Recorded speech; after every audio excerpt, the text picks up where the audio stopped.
Bell was able to pull away with 10 laps remaining. Joey Logano ran second. Ross Chastain was third. The Florida Panthers are headed back to the NHL's Eastern Conference Finals. They beat the Maple Leafs in Game 7 last night. 6-1 the final in Toronto. The Panthers headed back to the conference finals for the third straight year. The Panthers are the defending Stanley Cup champs. They'll take on the Carolina Hurricanes Game 1 in Raleigh this Tuesday. NBA playoffs on Sunday. The Oklahoma City Thunder beat the Denver Nuggets 125-93 to win the series in 7 games. The top-seeded Thunder will play host to the 6th-seeded Minnesota Timberwolves starting on Tuesday. Save big when you bundle auto and home, renters, or condo with Progressive. That's the SportsGrid Sports Flash. I'm Chuck Sanders.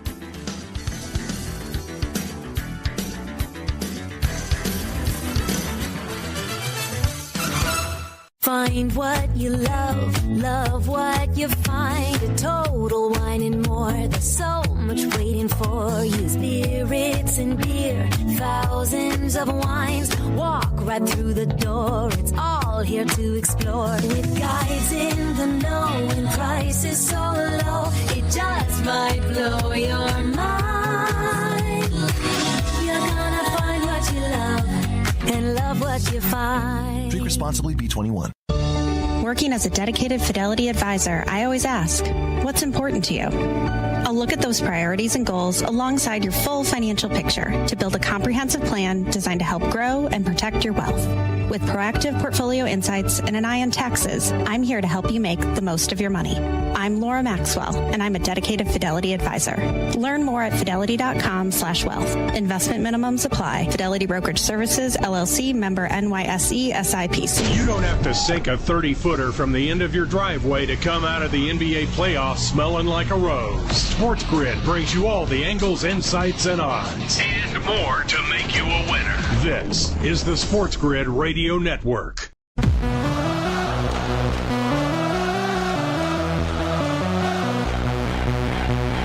The only place in football where the offense is always on the field is on Moneyline. With the two best hosts in radio, Donnie Rightside. If anybody wasn't watching, listen, I don't know what you were doing. And Kevin Walsh. Forget act like you've been there before. On the SportsGrid Radio Network, SiriusXM Channel 159. I mean, the people are ready right now, Kevin. They're ready for the new week. New week, new money. The best hour of the day officially is underway. It's Moneyline. It's Donnie and Kevin. There's no better place to start your week than right here on the SportsGrid Network. Now, I'm 3 hours deep here on live television. Now we head over to radio/multimedia. If you're watching live with free stream on SportsGrid on demand, more and more people in the chat box every single day. Donnie, how do we listen to you and Kevin and watch you at the same time? Go to YouTube, type in. It's 3 words. SportsGrid is the first word. The second word is on. The last word is demand. Get in the chat box. Let's have some fun and share information. We will get to the New York Knicks advancing into the Eastern Conference Finals to take on the Indiana Pacers. We will get to game number 7, which was exciting for a few minutes yesterday in the NBA with OKC taking on Denver. We won't really get to the Toronto Maple Leafs getting bounced once again from the playoffs and just terror mayhem up north of the border where they're never going to win a Stanley Cup. They're hoping the Edmonton Oilers can do that. We have bigger things to deal with right now, which includes the Brock Purdy contract. That's on the back burner. The tush push, that's on the back burner. Kevin is an aficionado of food. Why? Take a look at the guy. Like, he enjoys food. No shame in it. No shame in that here. So we had boots on the ground, yes, with one of the biggest topics you're going to hit, because Kevin and I have gone head-to-head on pizza itself. There's no, if you say, Donnie, like, you know, there's a good ribeye steak, there's plenty, like crab legs, like there are some delicacies which I really enjoy. But if you said you have to have one food for the rest of your life, it would be pizza for me. I love pizza. I don't believe pizza should be gashed up with a ton of toppings, but that's not the focus today, where Kevin and I have clashed in the past. There are ways to eat your pizza. There are ways to enjoy your pizza. Now, I want to give you a little bit of a background because people evolve, Kevin. Like, I'm in my late 40s right now. I didn't used to, how can anybody drink coffee? Well, I'm not really a coffee drinker, but, you know, I've had iced coffees. And, you know what? This isn't that bad. Like, I remember my mom giving me a taste of, like, lobster. Like, I was like 8 years old. I was like, people eat that? Like, what is that? Love lobster. It's sensational now. Also, when I was a kid, you know what I used to like to do, Kevin? We would always get pizza. My dad loved extra cheese on the pizza, which now I don't get extra cheese on the pizza because I know better. But I used to take the cheese, Kevin, off of the pizza and eat the pizza and the cheese separately when I was a kid because I loved the cheese, but loved the crust and loved everything about it, just the way I ate it. If I did that in front of you, if we went, hey, man, we're going to a nice pizza shop, let's get some pizza. And I pulled all the cheese off and ate it separately, you would leave or call me a maniac at this point because I was a kid. That's the way I ate it as a kid. I don't do that anymore. Now, here's how we have to set the table, because if you didn't watch the early line or listen to anything that was going on, the shenanigans here at the SportsGrid Network, Kevin, you went out with a colleague, grabbed some pizza, and what happened? So here's the incredible, and there's some details, DRS, that I know you didn't get from the uncovering that you already have done on this story. But here's where this began, because Donnie is right. We don't always, when it comes to certain pizza topics, agree. But there is one that has been a consistent theme for Donnie and I right here on radio. Once had a caller have to come in and explain themselves because they labeled it cheese pizza. And that was the starting point. Hey, let me get 4 cheese slices. He's lucky he wasn't handed 4 things of yellow American and told to hit the door, okay, at that point in time. And if you're around Tom Vecchio, right, enough, you're like, because look, man, I like Tom a lot, but you could tell Tom's a little interesting. You just got to address it, okay? And I'm like, man, that's crazy. You can't really be calling it cheese slices. He's like, what do you mean? It's cheese. I'm like, that's not the right thing. You say regular or plain, like you're from New York. You can't be doing that. Like, you just can't be doing that. He's like, but it's the topping. I'm like, no. He's like, if you get a pepperoni, you call it a pepperoni. You go, I know. And then there's cheese on it. Like, you gotta. Let me get a pepperoni cheese slice. Come on, stop. Could you imagine? I mean, they wouldn't even serve it to you.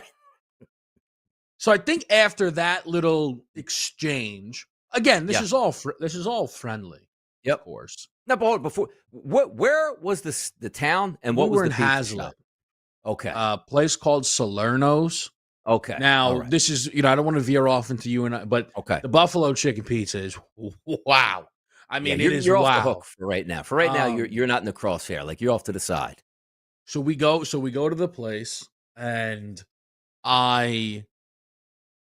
we have this little back and forth. So they bring over Donnie, great type of spot. They're like, you don't need to pay till you're done. They bring it over to you, like, go grab a seat. Classy joint. That's classy. I like what I'm seeing. Classy joint. Yeah.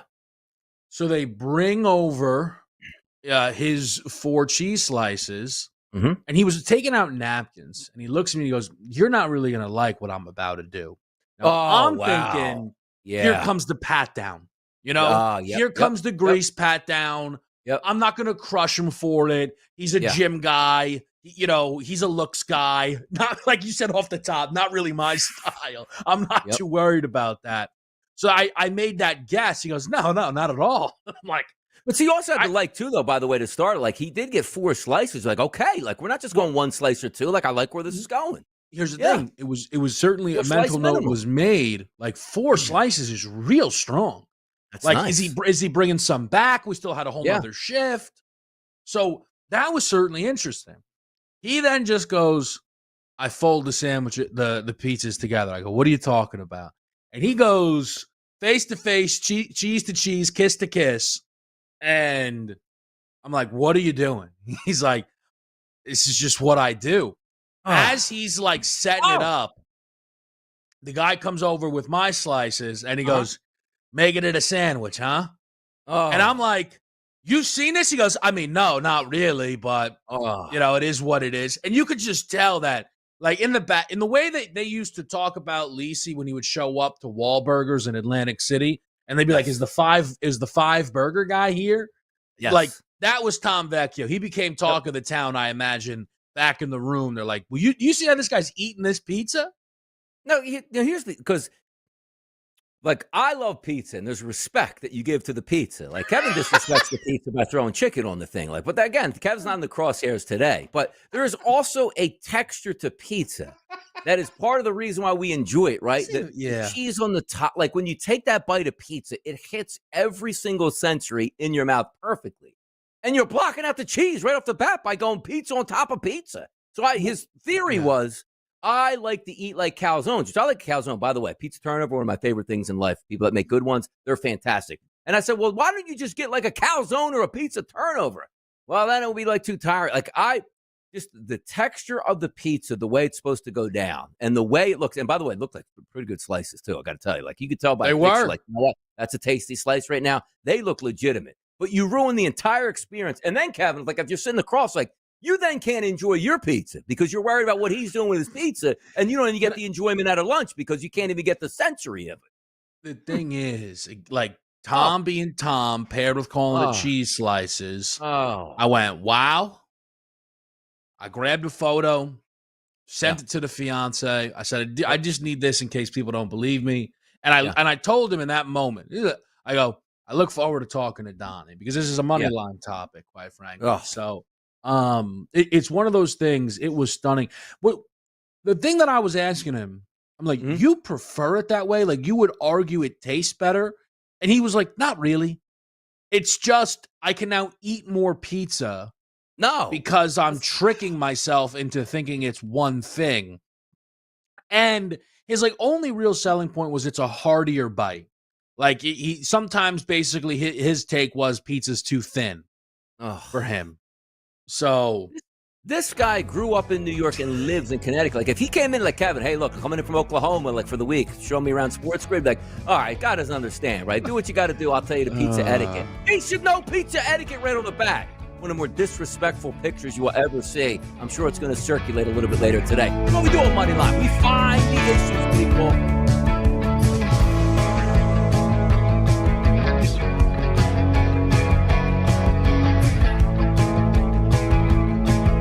Boys of summer have returned and taken the field for the great American pastime. You should monetize that.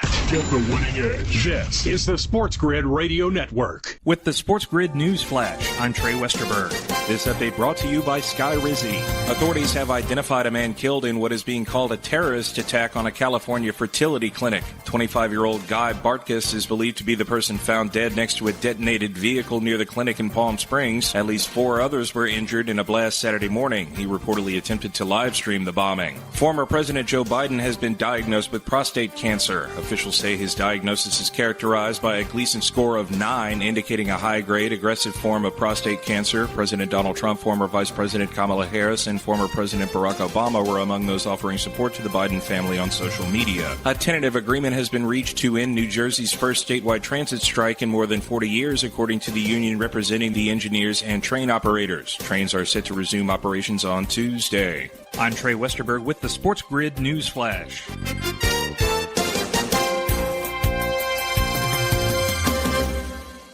Progressive knows when you're in your RV, you're already on vacation.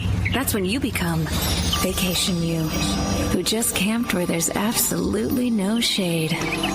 Even though regular you burns easily. In fact, Vacation You burns too, but is too stubborn to admit it, which is why regular you gets in trouble at the dermatologist, because Vacation You doesn't do doctors. So bundle your RV with your home or auto policy and earn an automatic discount from Progressive. And spend the savings on the both of you. Progressive Casualty Insurance Company affiliates and other insurers. Not available in all states or situations. Something amazing is happening in networking. Organizations are scaling with less stress. That's because CDW is designing and implementing intelligent HPE Aruba networking solutions that simplify and secure operations. With automation at the center of your data center, growing pains can be a thing of the past. HPE Aruba Networking and CDW. Make amazing happen. Learn more at cdw.com/Aruba. You don't have to sink a 30-footer from the end of your driveway to come out of the NBA playoffs smelling like a rose. SportsGrid brings you all the angles, insights, and odds. And more to make you a winner. This is the SportsGrid Radio Network.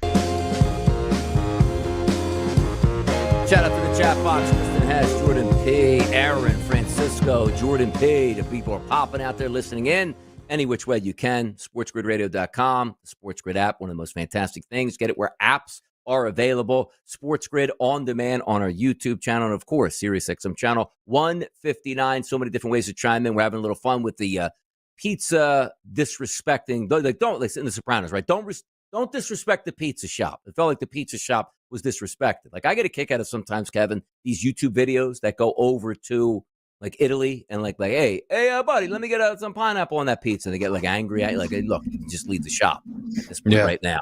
But I'm sure people at restaurants and places like, when I see, case in point, Kevin, Used to own a couple of hoagie shops here in South Jersey, so I know my Italian meats can make my way around the kitchen with those. You're not supposed to put mayonnaise. Like, people like it. You're not supposed to put mayonnaise on an Italian sub. Ruins everything. So yesterday, I see like a viral tweet from Jimmy John. No, Jimmy John's? No, Jersey Mike's, like one of the national chains. And I think they have a promotion. It's like, hey, on your birthday, we'll give you a free like regular sub, which American is a regular sub. Like, if you get on the shore, you ask for a regular, you get an American. In South Jersey, you ask for an American, you get an American. Like, it's just way like Sprinkles and Jimmy's, right? Just on that. So I see the national thing go viral. And Kevin, it looked like it had more mayonnaise than you can have in an entire jar on that sandwich. And a lot of comments like, ooh, looks delicious. I wanted to string that thing up and be like, what's on the American? It's let me just how we used to make it was ham, which is the base meat. Salami's on there, American cheese, and some people put like maybe like a Godagine on there, like as an addition. But that's a regular stuff, not an Italian, just American. Usually just with ham, salami, American cheese as the basis. And it was all gum, like more mayo you can believe. And be like, oh, it looks delicious. And I was like, I just wanted to step back and be like, I just need to get off social media for the day. I can't deal with etiquette. But again, that just folds into where people eat pizza different ways. People enjoy things different ways. That's not supposed to be. Like, I'll go to a steakhouse with my dad. I eat medium well. That's what I eat my steaks. Really? Like, my dad argues with the waiter back in the day, like, don't make him that. He's ruining the steak. I don't like it anything less than that. I need medium well, slightly pink. That's the way I eat my steak. Nah, you're crazy. Yeah. Can I tell you why you're crazy? Yes. Is because it is impossible to figure you out sometimes. Yeah. Like, if you were to guess what is Donnie's opinion on steak, fantastic, as close to rare as it can be, and then you basically being like, burn it, is you can. Like, my dad is a medium guy. You know what I mean? And I know people like, oh, just like what's the word? Black and blue. Like, throw it on there for 3 seconds. Yeah, that's crazy. I'll eat that thing. Like, I see people do that. But no, that's just not good. Like, can I eat a medium steak? Yes, but I enjoy it way more medium well. Way more. That's interesting. I don't know. I grew up with the medium well, but it's now closer to, it's medium rare or medium for me. Can we go back quickly to the mayo stuff? So this is go ahead. Because I know how much the mayo thing bothers you.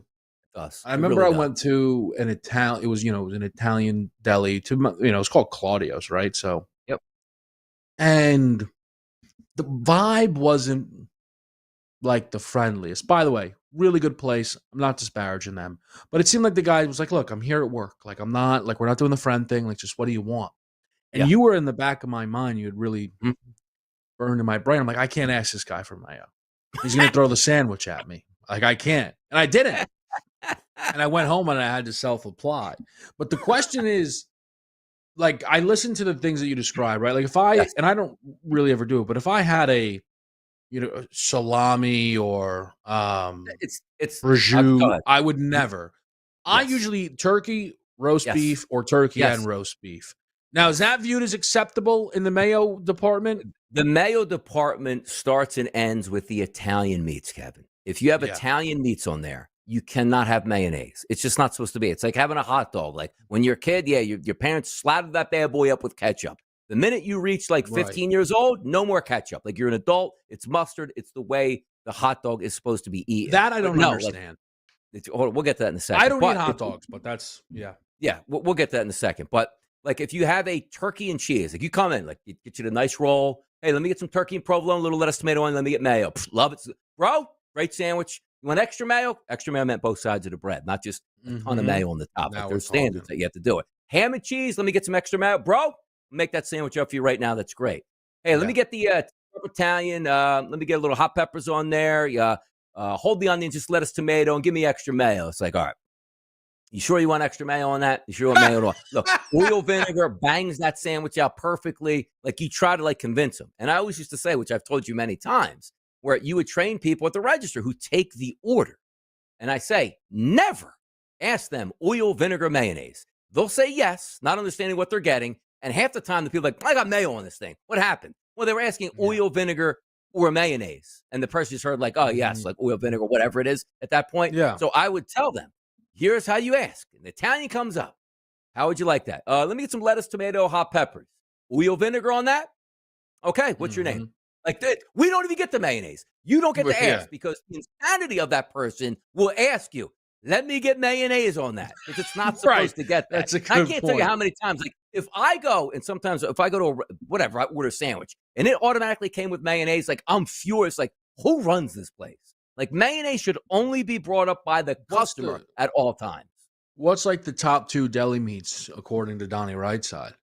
In what respect, though? Like, because your any favorite deli meats, turkey. It's turkey and provolone. If I had one sandwich that I would eat every day, it's turkey and provolone. Good roll. Put some oil vinegar on it. You would put mayo on that, right? Okay, so you're oil vinegar on the turkey.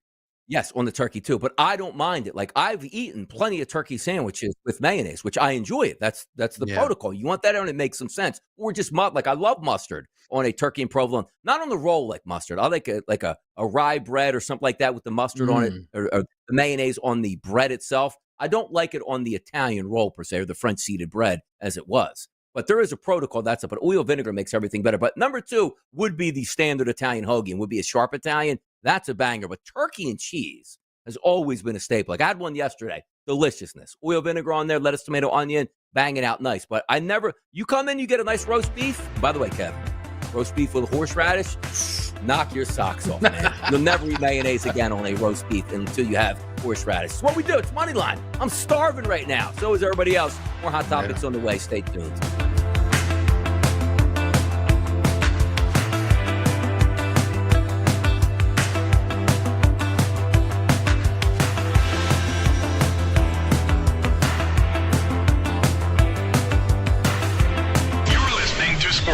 Stamping out the boredom in baseball year after year. We bring you all the angles, insights, and information you need. This is the SportsGrid Radio Network. The SportsGrid Radio Network presents This Date in Sports History. 1974, the Stanley Cup Finals. Goaltender Bernie Parent and the Flyers shut out the Bruins 1-0 to win the series 4-2. The Flyers became the first expansion team to win the Stanley Cup.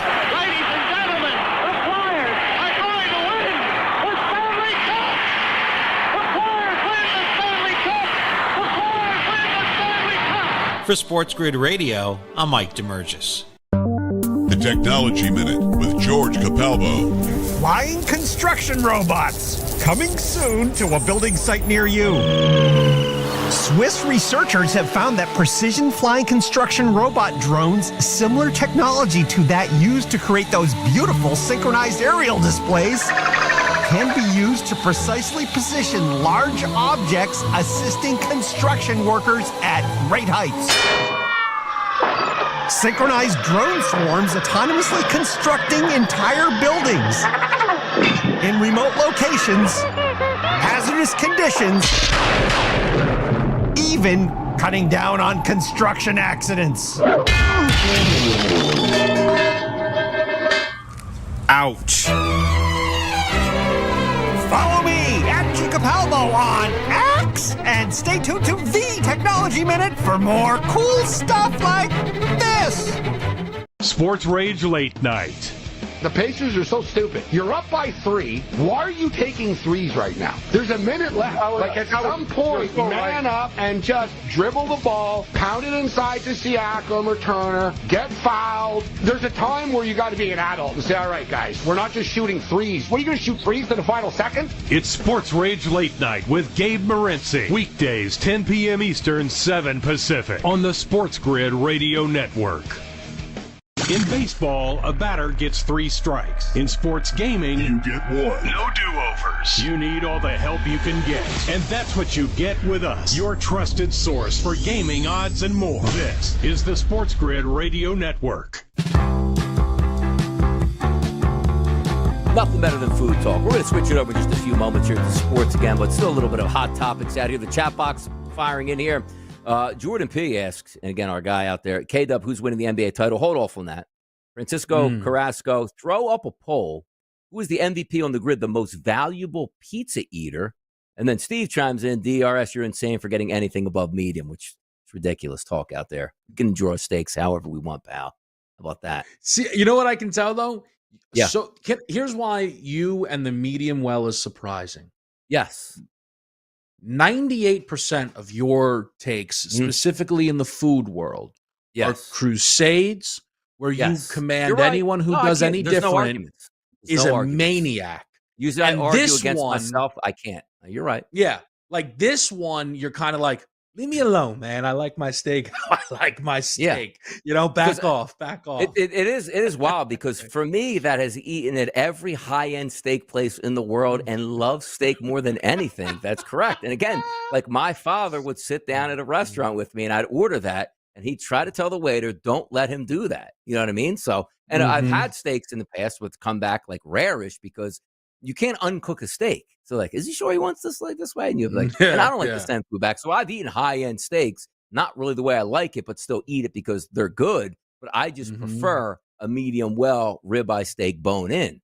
Most people say that's ridiculous because the funny thing with me, because you watch all like the YouTube reels and the Instagram reels where people go to like high-end, oh man, cook this to perfection. And I want to comment back like, is the steak dead? Like, is it walking? But that's the way most people like to enjoy their steak. I don't, though. It's just, you're right. I would normally just argue for the sake of arguing. You're insane, you're crazy, you're nonsensical. But I am in the severe minority when eating top-end steaks. I know that. Like, the worst would be like, hey, I get it, medium well and throw me some A1. Like, you know what I mean? Like, anybody who puts like A1 on steak anywhere drives me out of my mind. But people do that. Or put ketchup on a steak. Some people are out of their mind. They are. I don't really like steak sauce at all. I don't think it needs it. It just usually has its own. Steak's brilliant. Good seasoned steak. It doesn't need steak delicious. Sauce. Not at all. You know, the only time you get the hollandaise sauce, which sometimes you dip it in, which comes at high-end steakhouse. That's really good. The wife loves that stuff. Like she'll get the filet mignon with the hollandaise on it already. That is delicious. But no, a good seasoned high-end steak. Very few things around. So we hit pizza today. We got steaks today. We got topics today to talk about. And this is a short segment, but I just wanted to bring this up, Kevin. Friday Night News Dump. Brock Purdy gets signed to a massive contract. You see that go down. You knew he was getting signed, but I don't want to feel like, and I don't think I'm in the minority by saying he's a good quarterback, but maybe the most polarizing quarterback we've seen getting the money because he doesn't do anything above average, which gets you a payday. Like, well, Donnie, why would Trevor Lawrence get a big deal? Dude's like 6'6", runs a 4.40 and has a cannon. Like, he hasn't won anything, but that's what you're betting. Josh Allen hasn't won a damn thing. He's like 6'6", can run wild, and has an absolute rocket. Patrick Mahomes, quirky as he might be, and his knees knock, but the dude's got a throw that nobody has.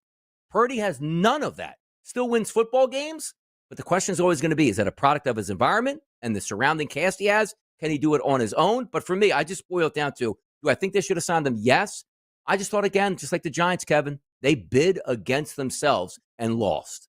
So I don't think it's as bad as the Giants at all. Again, the Daniel Jones thing. No, it's not as bad as the Giants because he's a good quarterback. Upon announcing the contract, they let everyone know when they can get out of it. It's really the worst contract you'll ever see. Brock Purdy, one of the things that works against Brock Purdy that arguably should work for him is Jimmy Garoppolo. Because we don't think Jimmy G's that good. Jimmy G had the same amount of success winning-wise as Brock Purdy. Yep. And we see that and we go, well, Jimmy wasn't the guy. You'd never pay Jimmy that money, so why are you paying Brock? Yep. The argument, though, is Brock is better than Jimmy Garoppolo. Brock has consistently played better than Jimmy Garoppolo played as a member of the 49ers. Yeah. I think someone would have paid Brock Purdy. It's very tough to know what they would have paid for Brock Purdy. It's very, very difficult. I think for San Francisco, the reason I thought they should at least be open to not paying Brock Purdy the full deal is, will it now prevent them from having the Monstars type situation that they've had for so long, as you know, with Shanahan as the head coach? Yeah, it'll be interesting. And again, this is the Niners team with so many question marks, just with injuries and who's going to play. They're not as talented as they were the past 2 years, but according to some, very easy schedule, Kevin. We'll be right back. It's Moneyline on a Monday.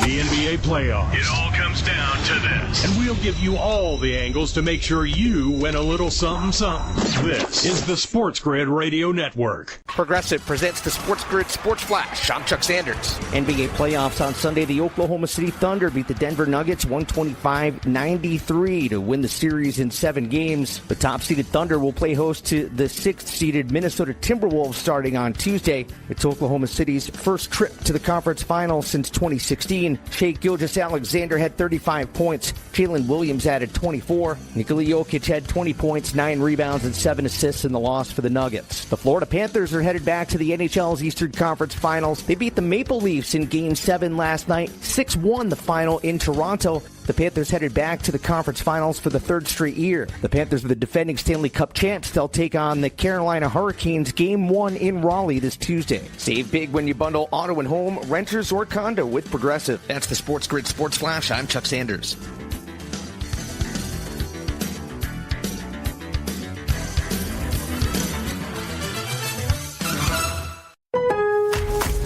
Now more than ever, Lowe's knows you don't just want a low price, you want the lowest price. And with our lowest price guarantee, you can count on us for competitive prices on all your home improvement projects. If you find a qualifying lower price somewhere else on the same item, we'll match it.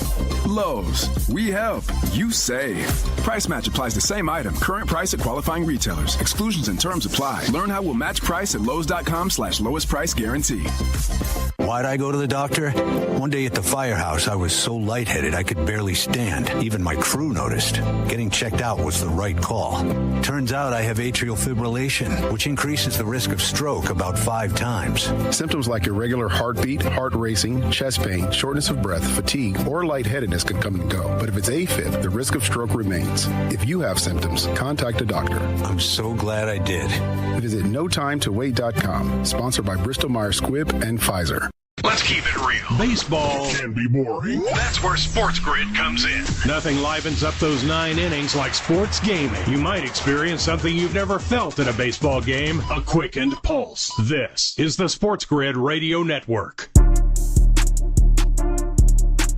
lot of good stuff over the weekend we'll get to. Interesting, too, because I always say, enjoy what you're watching, specifically in the NBA in the early rounds, because you get multiple games every single night. Hey, man, can't wait for that game tonight. Yeah, we'll keep waiting. There's no NBA game tonight. They don't start up till tomorrow and then Wednesday. And we're down to basically a game a day, which is fine. It's what happens. And we hope that the games get even better as they move forward. But before we get to the NBA, before we get to recap of this week, I just want to keep on some NFL topics, talking about Brock Purdy and what he means to the San Francisco 49ers, Kevin. The league is meeting this week at the owners' meetings for 2 days. I believe they start tomorrow. They're Tuesday and Wednesday. 2 things that are going to be voted on, Kevin. Number 1, the tush push with the rewording of the Green Bay Packers. We can't do it. Nobody else should do it. That play's unstoppable. We can't do it. We didn't draft that way. Stop it. So, and the Eagles should be like, okay, well, you can't run a, tight end down the middle because your tight end's better than mine. That's illegal because if we hit him, it's a penalty that should be taken out of the game. I'm just taking that to an extreme. So first, I want to start with that, Kevin. The tush push getting voted on with different wording from what it was. It sounds like it's probably going to get banned in some way, shape, or form from what we're hearing then. Yeah, I guess so. I'm not fully convinced it will be. I think they tabled it because they're like, ooh, we actually have a chance instead of we're embarrassing ourselves and wasting everyone's time. But I'm not sure there's still ultimately going to be enough momentum to vote against it. So we'll see. All I know is there's a couple of votes that I'll want to see. Sean McDermott's maybe top of the list. Bill should fire him on the spot if he votes to ban the tush push. He should. Let me see. I'm just reading the NFL playoff. What a coward, man. What an absolute coward. What a gutless coach. I mean, they're going to run this guy out there all this time, and they're going to run the tush push every single game they play in multiple times a game. They're going to have no clue somehow how to execute it against Kansas City, and he's going to vote to ban the play. I mean, what? Just absolutely lost. Driving without a map. Kevin. A lot of injuries on that play. That's why I got to take it out of football. Everybody gets injured on that play, not any other place. But let me ask you this. The only time someone got injured was when Chris Jones laid down at the bottom of the pile and got thrown into the stands. Like he basically did one of those. You ever see like the fight videos? Like they go up and they're like, hit me right here. Hit me right here. And they did a knock you out. It's like, hey, I didn't expect that to happen. They line up sideways on 500 pounds of steam coming at you. It's going to happen. But here we go. Warren Sharp also chiming in on one. I predict the proposal to change the playoff seeding will pass. The two key reasons are simple and hinge around the NFL wanting to increase ratings. Playoff seeding by record and reseeding after round one will, as he points, number one, make Week 18 more meaningful, which I do agree, probably a little bit more. Number two, make it more likely the top two seeds reach the conference championship game, which I don't know why we're helping the top two seeds, or that's exactly what we want. But also for me, Kevin, why are the Lions spearheading this? Like, did the Lions go, we got an unfair draw because we got the number 6 seed in Washington and they hammered us in our own building and we would have rather played somebody else? But then again, the Lions were the 6th seed. Like, I don't understand. We've done some things. Go ahead. I'll answer. Go ahead. What do you got? I didn't know that this was a thing. Yes, so I thing. understand. Yeah. Is last year's Minnesota Vikings would have been the 2 or the 3 seed? 3 instead seed of the 5 last year. Correct. Yes. That's so dumb. Like, we're not. I can't stand when they do stuff like this, man. Just leave it alone. Here's what we're devolving into, Kevin. When you look at the NBA, do you ever hear Knicks fans go, "We won the division"? Do you ever hear and anybody ever talk about the division? It's not a big deal. Nobody cares about it. Matter of fact, I don't even know why the NBA has divisions at this point. The rivalries in the NFL are built division by division, which means always, Kevin, that division game means more than anything. That's the game you soup up for. That's the game you're ready for. We go down this path, Kevin. Why do we even have divisions then in the NFL? It should just be a random every single year. Oh, spit into the computer. Okay, here's the 17 games you have, and you might not even get the Giants then on your schedule for the Eagles at that point. Like, I don't know the because it used to be like, oh, well, this team was 8 and 9, and they got a home game. So what? And then they probably wax the team that they got, like they always do. That team stinks. They shouldn't be in it. How many times they win that playoff game? Exactly. But your goal is at the beginning of the season, I want to win my division. If I do, I get a home game here. Why are we changing that? And also, like, the reseeding, and why the Commanders? Like, they were the number 1 seed. They played the 6th seed last year, and they still got beat. What are they complaining about? Yeah, the Lions. I'm trying to figure out what they like. Oh, because other teams got to rest the final week and they didn't get to rest. Like, is that their thought process? I don't know. Like, Philly didn't get Saquon Barkley. It maybe is going to ask the Eagles to pass this. That way, he could have played in Week 18. This is nuts. Truly. Like, I didn't know this was a thing. You're hitting the nail on the head. Here's the deal. Like, I'm not talking about like I kind of like basketball. Like, diehard NBA fans, if you said, hey, do me a favor, give me the divisions, lay them out appropriate, they might not be able to name and hockey the names. Correct. Yep. The divisions. The NFL's divisions is super important. Every year we pick our division winners. Correct. It's you. Oh my God, I cannot even. Does the NFL realize like they run the world, the country? Like, they are the number one thing. They are by far the. Why would you mess with that? I don't know. The Lions are upset. Like, what are we talking about here? Like, and there has to be some foresight, Donnie. It was like, well, we got the 4th seed and somebody else got the 5, but no, you got the worst seed and got hammered in your own building. Like, what is this, an NFC North crusade? Because they're like, our division's too good? Like, this is so foolish. I hope there is enough foresight from the rest of the league to understand when they've benefited from, at least I won my division. You got a home playoff game if you win your division. Correct. Now you get now you win the division, you don't get a home playoff game. And it doesn't, I mean, I don't know if it will. Like, sometimes I think the owners are detached, but it doesn't make sense. Like, winning the division is it keeps rivalries intact. Like, if the division technically doesn't matter all that much, what's the point? What's the point in it?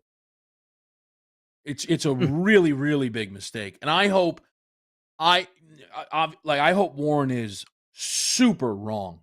Why would it boost ratings? Anyway? First of all, it does not make the top 2 seeds. The top 2 seeds have no issue getting there. So that is a very silly thing. I'm sorry. I don't see the angle on that whatsoever. The reseeding is already handling that. Why would we need to we reseed after victories. Why would we need to change the seeding on any type of regular basis? Like, you would have increased the chances, that Minnesota would have been in the conference championship game instead of Philly? What are we even talking about right now? Yeah. So there's nobody asked for it, but somehow it looks like it's got anger. Struggle. Yeah. Week 18 is fine, man. What is happening? We want everybody to play Week 18 and have it matter because you might be the 5th seed or the 6th seed at that point as opposed to the 1 seed, and things take care of themselves. You're right. So theoretically, Kevin, what are we worried about? An extra game in Week 18 that might be a little bit more competitive as is at that point? That's what the crazy part is. But what you're now going to do, though, Donnie, in those instances is then highlight the teams who are out of it. And then you're going to get like the elevated tanking, like what's going on here. Like if Buffalo was playing in that final game and then you're watching New England send Joe Milton out there after the first drive, they're like, what's happening? Yeah. And then you realize that New England's like, all right, everyone's playing every single game. We're going to send Joe Milton out there actually in December. Like, this is one of the dumbest things. No other way to call it. So dumb, it hurts. Sometimes they do things like, okay, that could improve it, or you want to increase offense. You move the kickoff back and you try some different things. I get that, but messing with something that's been just a gold mine for decades, and everybody, Kevin, understands the process. You know what we don't like as a society? Surprise us every year. Hey, no. They changed that. What do you mean they changed it last year? What was it before? You win your division, you get a home game, and that's the way you're getting seeded here. No. More respect to the 5th seed. Stop it. We'll be right back.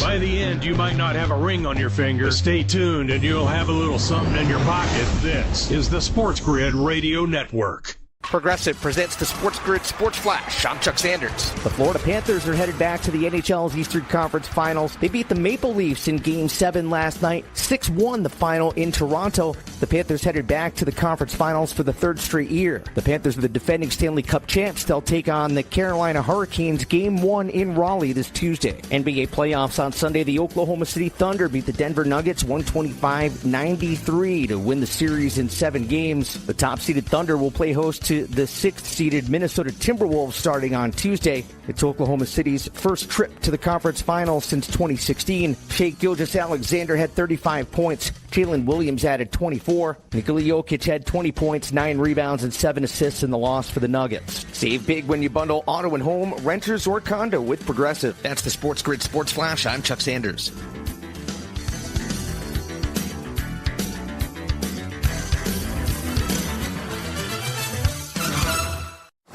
Summer is calling, and guess what? Macy's has the answers for every adventure, with new swim trends and sandals to take you from the beach to the beach bar. Plus, linen suits from Tommy Hilfiger and Michael Kors, and dresses from CC to take you from brunch to the dinner party. Even better, get it all for 25 to 60% off at our Memorial Day sale.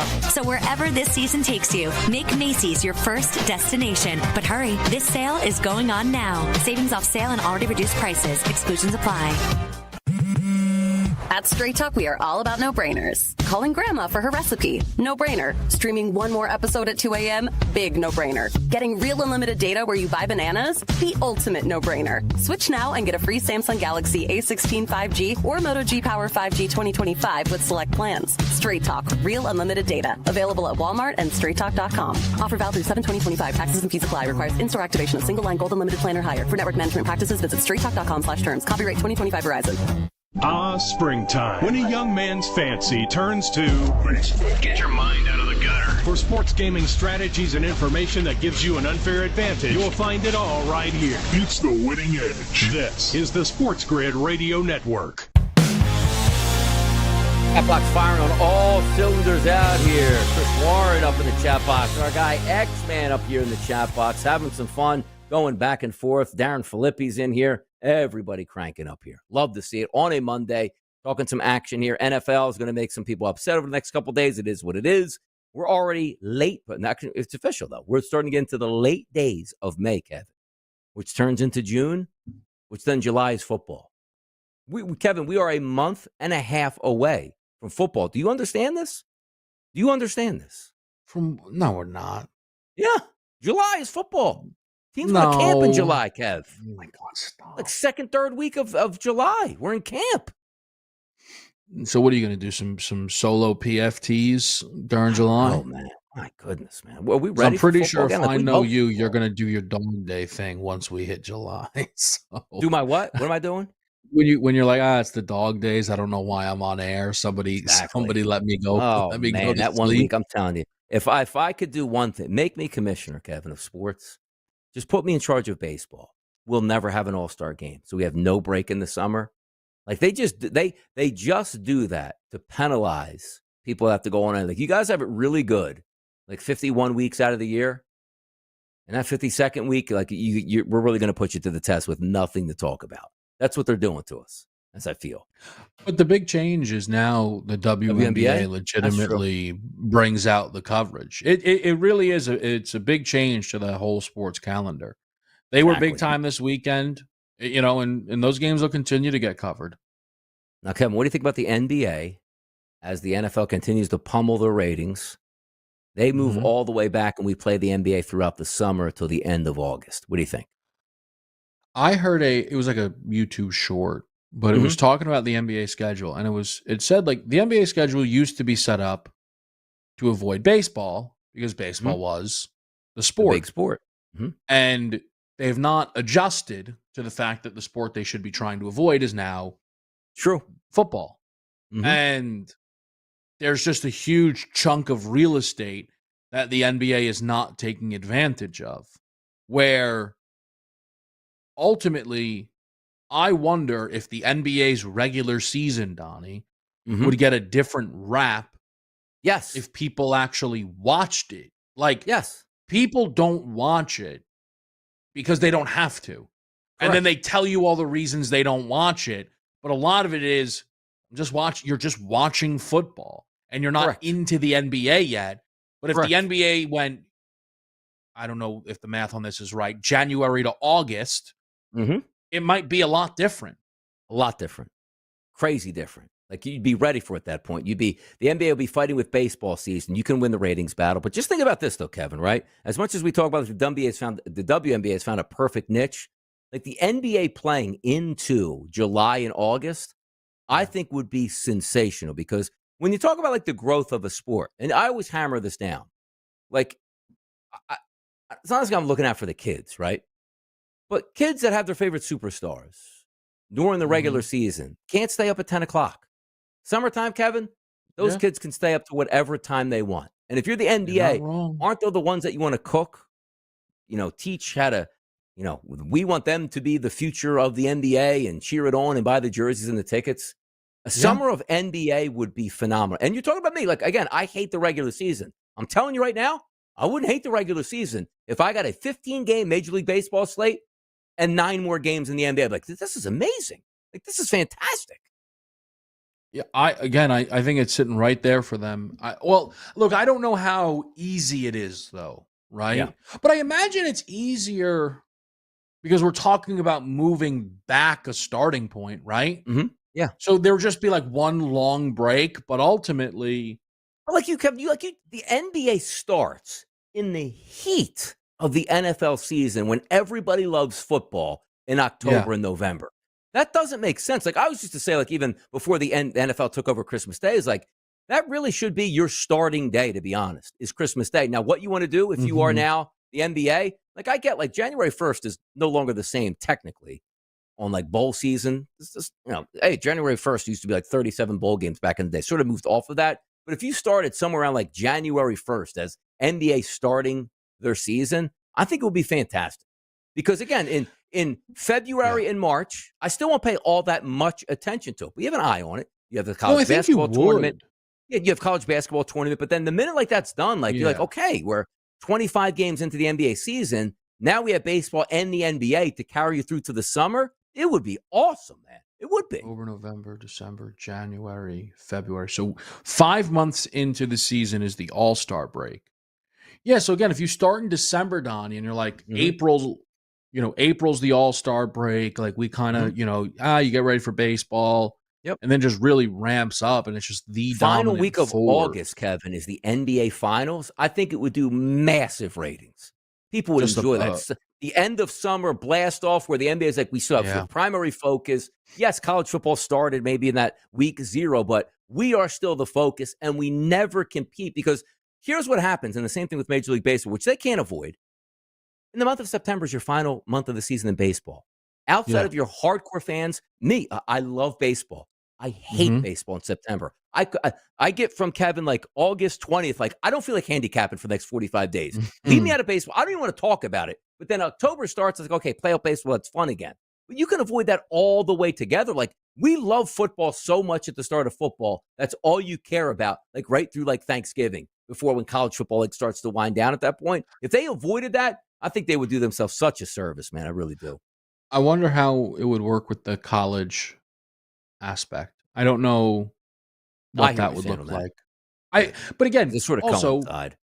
Look, we're not supposed to have all the answers to that right now. I think it's just something that, you know what it is too, interestingly enough, Donnie? Because pretty much everybody agrees they need to shorten the regular season. But people worry about the money, right? Donnie always talks about this. He goes, you offer these guys less games, they run and cry. You offer them more games, they go, how could you do this to us? Where do we sign? Yes. Because of the more money. I wonder if, hey, we're going to do a 70-game regular season, but we're going to give you windows that are more valuable to you, could offset the decrease in games. Easy. Otherwise, the NFL would play 72 games a year. They wouldn't care about anything about players getting hurt. That's the way it is. We'll be right back.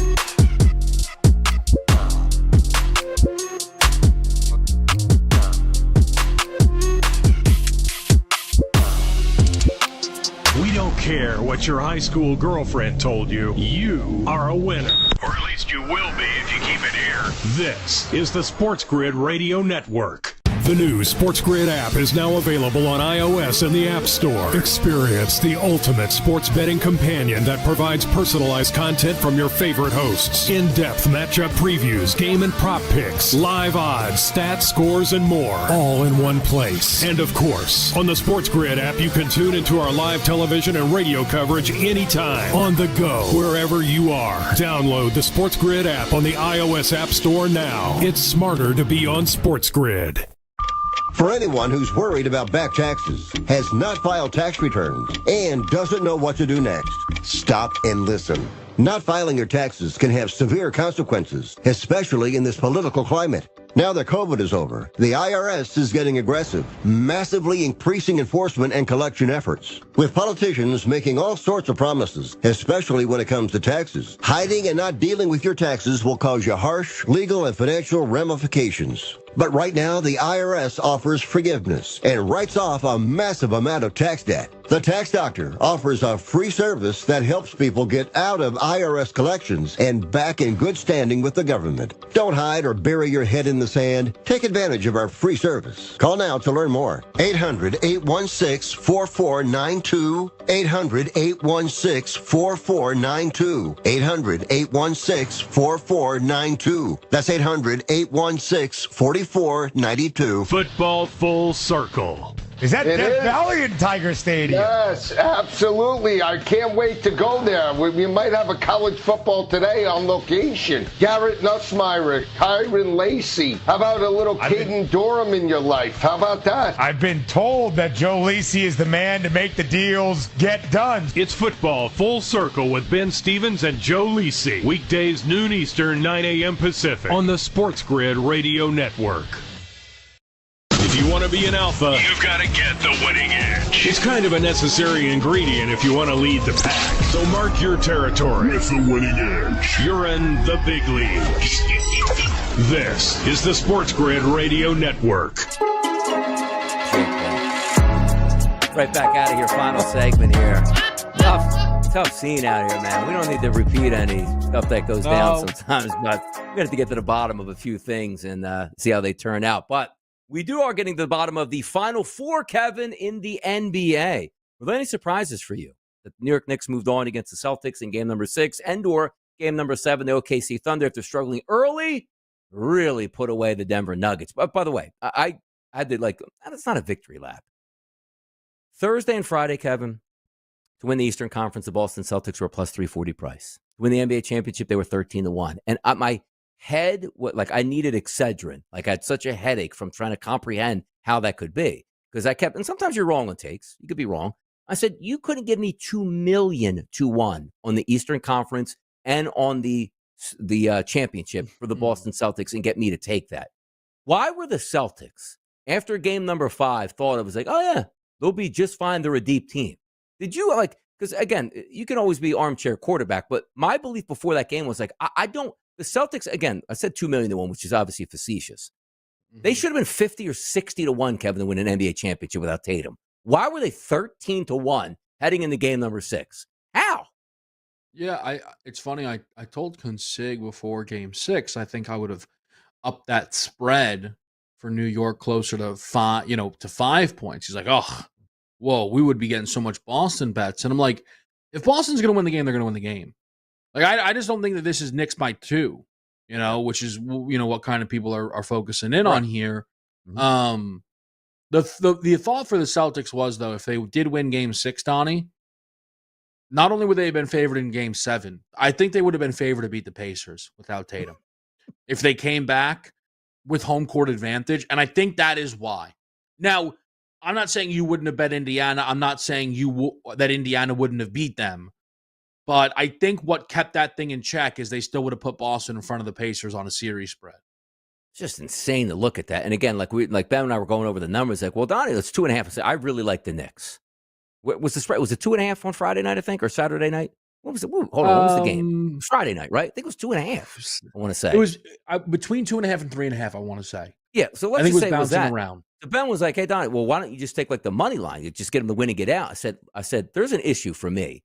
If this game comes down to one possession, I'm worried about the Knicks. How good are they actually? And they might lose this series. And if they do, Thibodeau's gone. So is Jalen Brunson, and so is Karl Anthony Towns, because they'll never win. That's how bad of a collapse it would be. So I thought that was, again, not a runaway game like it was, but I was so comfortable in the Knicks winning game number 6. Now they move on to take on the Pacers, which I think is such a fun series to look at. And the same thing in the Western Conference. You might not have the big cities in there, but you have some pretty good matchups that you're not just going to roll your eyes this series is boring. I think we have 2 really good games on deck and 2 really good series.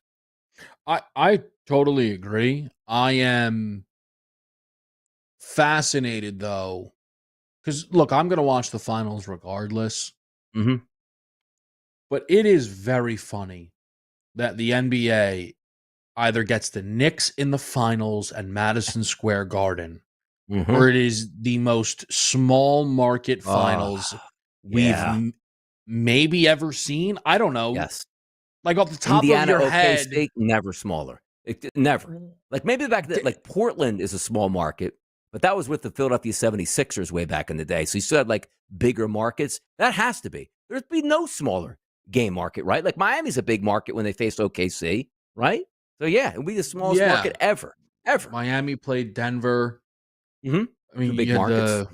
Again, the Lakers were playing the Magic that time. I don't know, San Antonio, Detroit.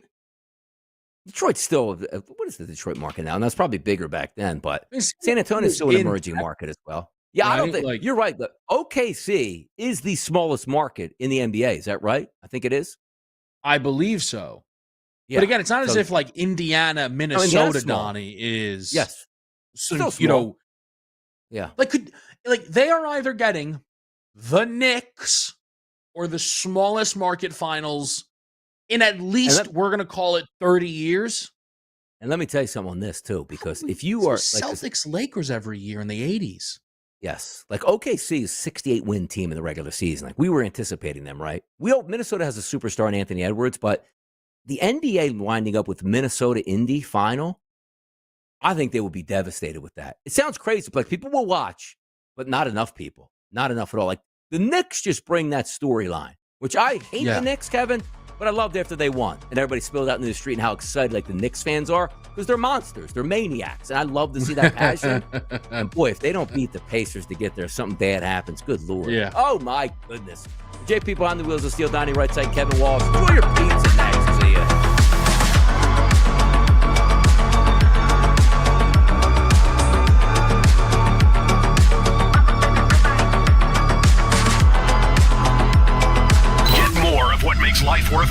Actionable insights, analysis, odds, and expert perspective on sports gaming. If we do. Gilgeous Alexander had 35 points. Jalen Williams added 24. Nikola Jokic had 20 points, 9 rebounds, and 7 assists in the loss for the Nuggets. The Florida Panthers are headed back to the NHL's Eastern Conference Finals. They beat the Maple Leafs in Game 7 last night, 6-1 the final in Toronto. The Panthers headed back to the conference finals for the third straight year. The Panthers are the defending Stanley Cup champs. They'll take on the Carolina Hurricanes Game 1 in Raleigh this Tuesday. Save big when you bundle auto and home, renters, or condo with Progressive. That's the Sports Grid Sports Flash. I'm Chuck Sanders.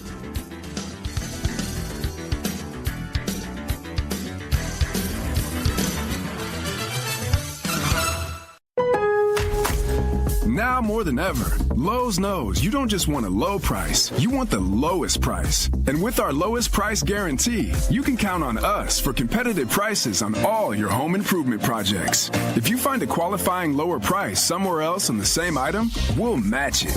Lowe's, we help, you save. Price match applies the same item, current price at qualifying retailers. Exclusions and terms apply. Learn how we'll match price at Lowe's.com/lowest price guarantee.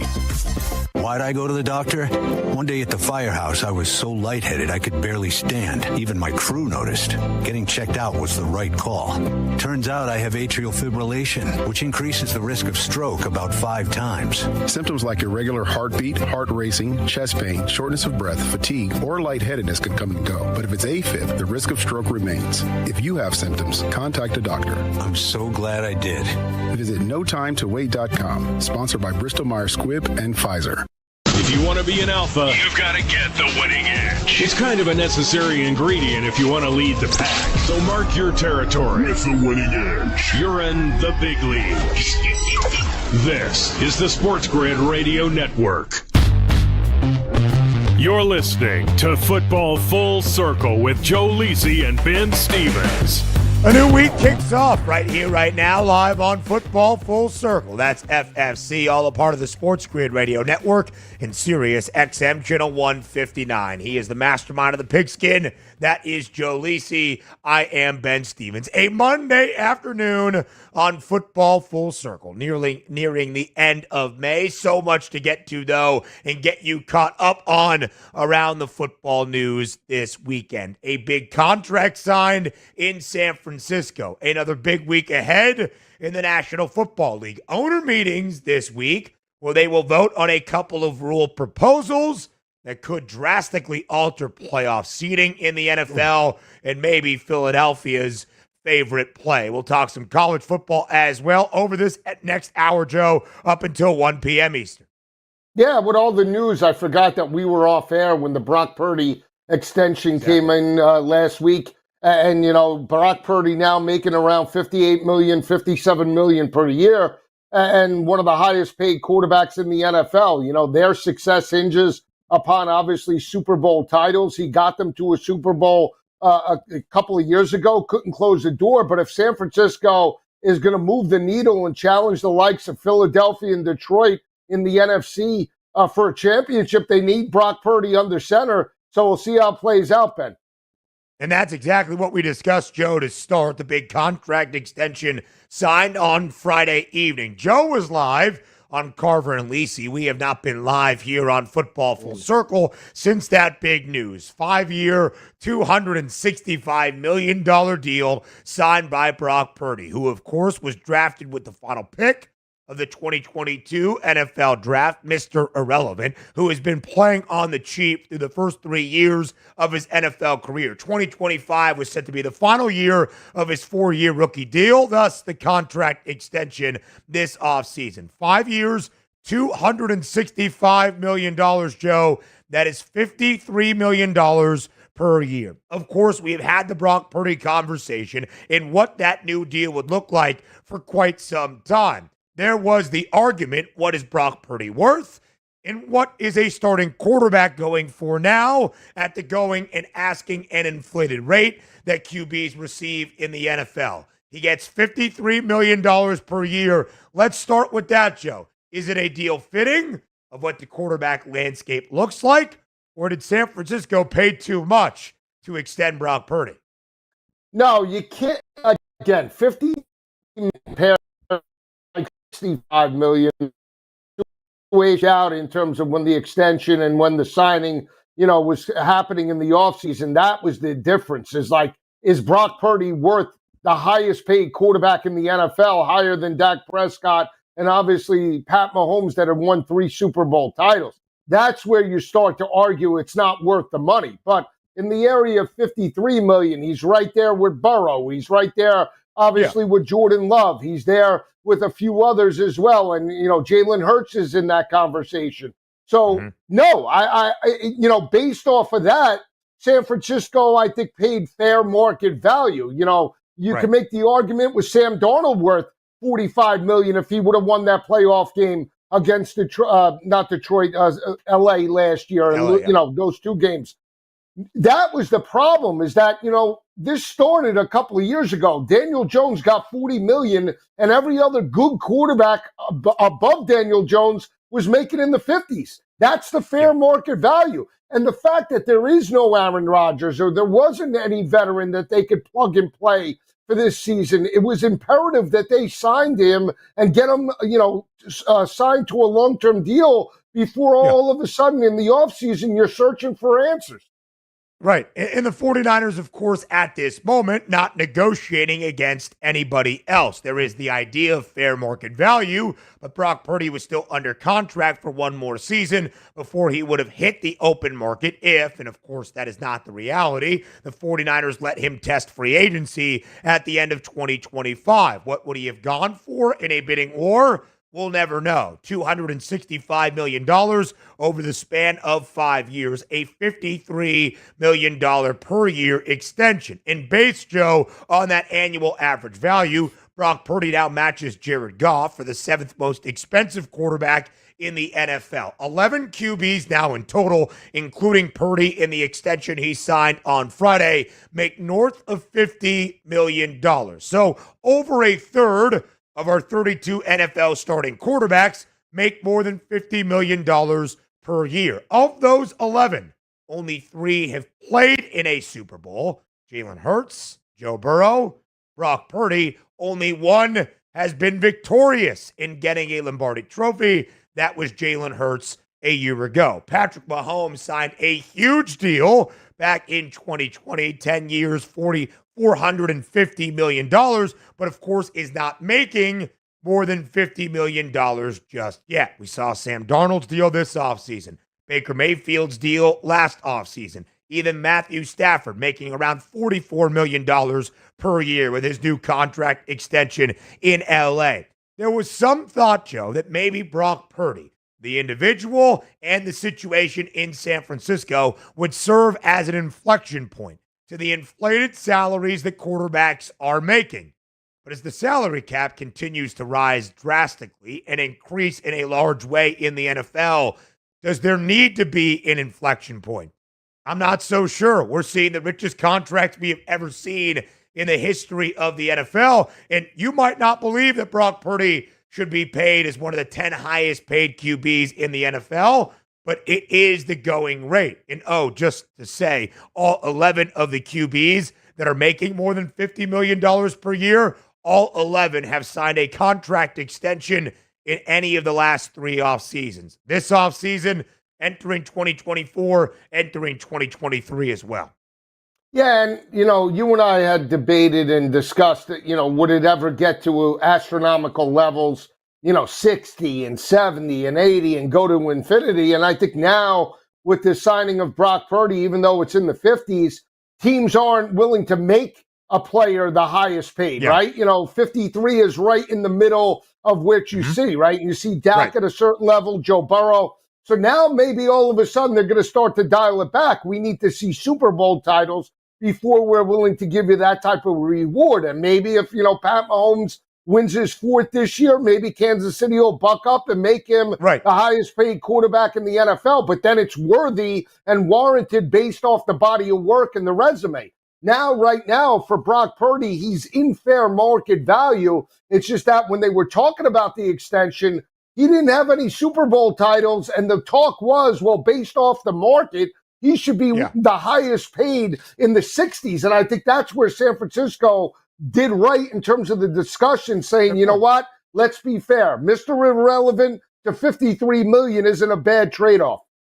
No, it's not, Joe. And we'll talk about what San Francisco now has to spend on its quarterback, that for his first 3 years in the NFL, they were getting a discount and saving a ton of money, which allowed them to build up a very talented roster and pay a variety of different players at a multitude of positions. What it means for the 49ers in trying to bounce back from a dismal 6-win season in 2024, that will be our discussion on the other side of the break. Now, in terms of what it means for Brock Purdy, you go from Mr. Irrelevant, who in the first 3 years of his NFL career, Joe, had made a total of $2.6 million to now making $2.9 million per week as a part of this new contract. And I think you hit the nail on the head there.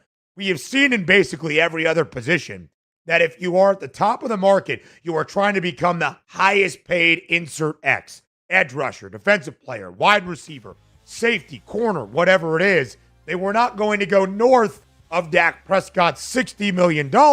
So even under that $55 million threshold that had been the previous high, San Francisco finds some value in $53 million per year. What it means for the 49ers entering 2025. Will it be a successful season? Next.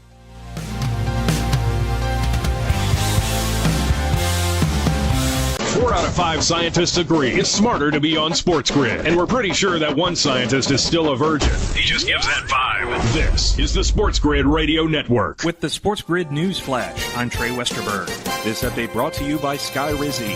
Authorities have identified a man killed in what is being called a terrorist attack on a California fertility clinic. 25-year-old Guy Bartkus is believed to be the person found dead next to a detonated vehicle near the clinic in Palm Springs. At least 4 others were injured in a blast Saturday morning. He reportedly attempted to live stream the bombing. Former President Joe Biden has been diagnosed with prostate cancer. Officials say his diagnosis is characterized by a Gleason score of 9, indicating a high-grade aggressive form of prostate cancer. President Donald Trump, former Vice President Kamala Harris, and former President Barack Obama were among those offering support to the Biden family on social media. A tentative agreement has been reached to end New Jersey's first statewide transit strike in more than 40 years, according to the union representing the engineers and train operators. Trains are set to resume operations on Tuesday. I'm Trey Westerberg with the SportsGrid News Flash.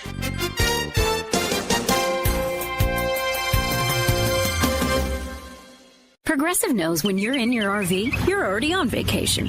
That's when you become Vacation You, who just camped where there's absolutely no shade. Even though regular you burns easily. In fact, Vacation You burns too, but is too stubborn to admit it, which is why regular you gets in trouble at the dermatologist, because Vacation You doesn't do doctors. So bundle your RV with your home or auto policy and earn an automatic discount from Progressive. And spend the savings on the both of you. Progressive Casualty Insurance Company affiliates and other insurers. Not available in all states or situations. Something amazing is happening in networking. Organizations are scaling with less stress. That's because CDW is designing and implementing intelligent HPE Aruba networking solutions that simplify and secure operations. With automation at the center of your data center, growing pains can be a thing of the past. HPE Aruba Networking and CDW. Make amazing happen. Learn more at cdw.com/Aruba. There's something you should know and always remember. SportsGrid does not increase luck. We're your unfair advantage for the latest sports gaming information. If you're looking for luck, go find a horseshoe. This is the SportsGrid Radio Network. You're listening to Football Full Circle with Joe Lisi and Ben Stevens. Live right here on Football Full Circle, it is FFC. He is Joe Lisi. I am Ben Stevens. Brock Purdy gets paid in a big way. So now what does it mean for San Francisco? Both on the football field, trying to return to a successful standard in SF that we have seen much of the last decade, trying to bounce back from a dismal 6-11 season in 2024. Also, Lisi, before we get into the actual odds for the 49ers and the outlook for 2025, let's discuss what it means from a financial perspective, right? Brock Purdy, who was making under $1 million per year based on being the final pick of 2022 and a 7th-round rookie deal, now gets a ton of money. So San Francisco kind of has to clean up some of the books. They paid George Kittle earlier this offseason. They had extended a ton of people. Last offseason, Nick Bosa, Christian McCaffrey, Brandon Ayuk, who is now coming off a torn ACL. They ship out Deebo Samuel this offseason to the Commanders already. A couple of guys in the interior, Javon Kinlaw, Javon Hargrave, now no longer there in San Francisco either. So when you spend a lot of money on a quarterback, that's great. But now you have taken a quarterback that under his rookie deal, you were getting a discount, and now you have to allocate a ton of the funds you could spread elsewhere into one player and one position. Does it change anything for you, Joe, when it comes to the 49ers? No, I mean, again, if the 49ers are going to be successful, they need Christian McCaffrey to bounce back, Ayuk to bounce back, and obviously Brock Purdy to elevate and potentially throw 30 touchdowns to 35 touchdowns this year, right? We know that the strength of this team from an offensive perspective was run the football on McCaffrey and then work off of play action for a majority of the time, but they've dealt with injuries, and those are the question marks for this team heading into this year. We don't know what to expect out of Brandon Ayuk. Is he 100%? We'll see week number 1. How do they move on from Deebo Samuel that's now with Washington? And what does this offense look like? Can Ricky Pearsall pick off from where he left off at the end of the regular season? If so, this offense will be dynamic, but it still hinges on Christian McCaffrey. When he's in that lineup, they're a different football team. He's coming back from injury. He was great in the first half of the season for the past 2 or 3 years for the 49ers. And if injuries now catch up to him and he's the player that he was with Carolina, I don't think they're a championship contender. So we'll see. Right now, I would sell them, but it all hinges on injuries. And we won't know that potentially until the first month of the regular season, Ben. It's a really good point, Joe. One of the reasons, of course, maybe the main reason that San Francisco only won 6 games a season ago was because of injuries. Basically, every significant starter, including Brock Purdy, spent some time away from the football field missing games. Christian McCaffrey only played in 4 a season ago for the 49ers. And in large part, in his first season and a half by the Bay, he was fully out there and fully healthy, which, of course, his final 2 full seasons in Carolina before he was dealt middle of the way through 2022. His final 2 seasons in Carolina, or in 2022, I should say. His final 2 seasons in Carolina, Joe, he was dealing with injuries, only playing in 10 games in total in 2020 and in 2021. At full strength, that's where the optimism builds for the 49ers again. But there has been some reshuffling in some of those key contributors that we had seen over the past few years. Joe, there's so much conversation around Brock Purdy, partly because he was Mr. Irrelevant, right? He was not a first-round pick, expected to be the face of the franchise. He wasn't a second or third round guy with a lot of promise to come in and contend for a starting job. He was Mr. Irrelevant. He was the final pick of the 2022 NFL draft. It's also part of the reason that we look at the big contract and we say, ooh, is he worth it? It was part of the conversation we had around Purdy when he started in 2022, taking over for the injured Jimmy G, leading San Francisco to the NFC Championship game. Of course, the following year in 2023, picking up where they left off, winning the NFC title, getting to a Super Bowl, falling short against Kansas City. Joe, I think the conversation has kind of changed around Brock, that he is just a game manager and the beneficiary of Kyle Shanahan's system with a very talented cast and crew around him. And Brock Purdy deserves the praise that he should receive in the NFL. But now that he has gotten paid, you need that proof in the pudding, right? You need to be back to an 11-12 win football team contending for divisional conference and Super Bowl championships. Yeah, and I always say, when you get a guy and a quarterback paid $53 million, can he take over the game and can he win you a Super Bowl championship? And I judge marquee and elite quarterbacks, Ben, if you're down by a touchdown or need a game-tying field goal or a game-winning field goal or score, can Brock Purdy and all these quarterbacks be that guy? And I think Burrow and Hurts and obviously Mahomes, they fit that category. I think that's where you can make the argument, yes or no, where Brock Purdy is is, yes, he's more than a game manager, but without the weapons around him, if we take away Kittle and we take away McCaffrey and we take away Ayuk, he might not be that elite compared to some of the other guys. And I think that's where the argument sort of lies in terms of whether he's worth this type of money. But at the end of the day, he's a young quarterback. He understands the scheme, and he's the best option right now for at least the next 2 or 3 seasons. So, I think San Francisco made the right assessment paying him, and they also did one better, not making him the highest paid quarterback. Otherwise, then they'd have more pressure on this team entering 2025. There are 6 teams around the NFL that have a win total in double digits. 3 in the AFC, Bills, Ravens, Chiefs. 3 in the NFC, reigning Super Bowl champion Eagles, the Lions, and the San Francisco 49ers. 10.5 the win total for the Niners for this upcoming season. The under has the juice at -135. San Francisco, Joe, has reached 4 NFC championship games in the last 6 years. San Francisco has reached multiple Super Bowls in that 6-year span as well. In 3 of the 4 seasons, the Niners have made it to the NFC title game. They have won at least 11 games. Is that what San Francisco has in store for 2025, or are the odds too optimistic? Once again, we discuss next on FFC.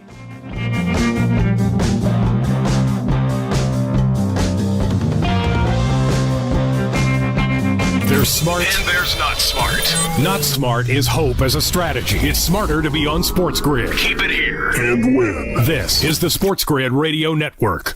The SportsGrid Radio Network presents This Date in Sports History. 1974, the Stanley Cup Finals. Goaltender Bernie Parent and the Flyers shut out the Bruins 1-0 to win the series 4-2. The Flyers became the first expansion team to win the Stanley Cup. Ladies and gentlemen, the Flyers are going to win the Stanley Cup! The Flyers win the Stanley Cup! The Flyers win the Stanley Cup! For SportsGrid Radio, I'm Mike DeMurgis. The Technology Minute with George Capalbo. Flying construction robots coming soon to a building site near you. Swiss researchers have found that precision flying construction robot drones, similar technology to that used to create those beautiful synchronized aerial displays, can be used to precisely position large objects, assisting construction workers at great heights.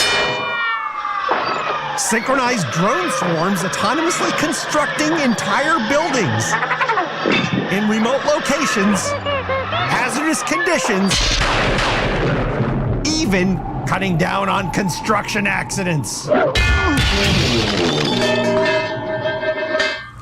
Ouch. Follow me at Capalbo on X and stay tuned to the Technology Minute for more cool stuff like this. Pharrell, Coast to Coast. He was out there D-hunting. After he got racked, he went after guys' crotches. I have never seen a guy do that in a basketball game in my life. He was out there intentionally racking guys. They're like that in Boston. They love that action up there, particularly Southie. They all love that D. The whole arena's walking around grabbing Ds. It's Pharrell, Coast to Coast with Scott Pharrell. Weekdays, 3 p.m. Eastern, noon Pacific, on the home of the winning edge, the SportsGrid Radio Network. There comes a point when the chips are down. To coin a phrase. When the only thing you can do is stop and wait. Do you want to face that moment prepared? Or rely on luck? Get the winning edge. This is the SportsGrid Radio Network. You're listening to Football Full Circle with Joe Lisi and Ben Stevens. Live right here on Football Full Circle. It's FFC. He is Joe Lisi. I am Ben Stevens. So the Niners win total for 2025 is 10.5. San Francisco is a -170 favorite to make the NFC postseason. Plus 175, the number on the 49ers as co-favorites currently, alongside the LA Rams to win the NFC West. Again, the San Francisco 49ers, just 6 wins in 2024, but injuries a huge component of that. This year, the win total in double digits, one of 3 teams in the conference that is the NFC to have a win total at 10 or greater. Joe, is it odds optimism? Is it too strong of optimism? or do you expect the 49ers to bounce back in 2025? No, I would sell them under the win total, and I would take another team potentially to win the NFC West. I'm very high on Arizona this year. I think they could break through after the success over the past couple of seasons. I like what they've done from an offense and defensive perspective, especially in the draft.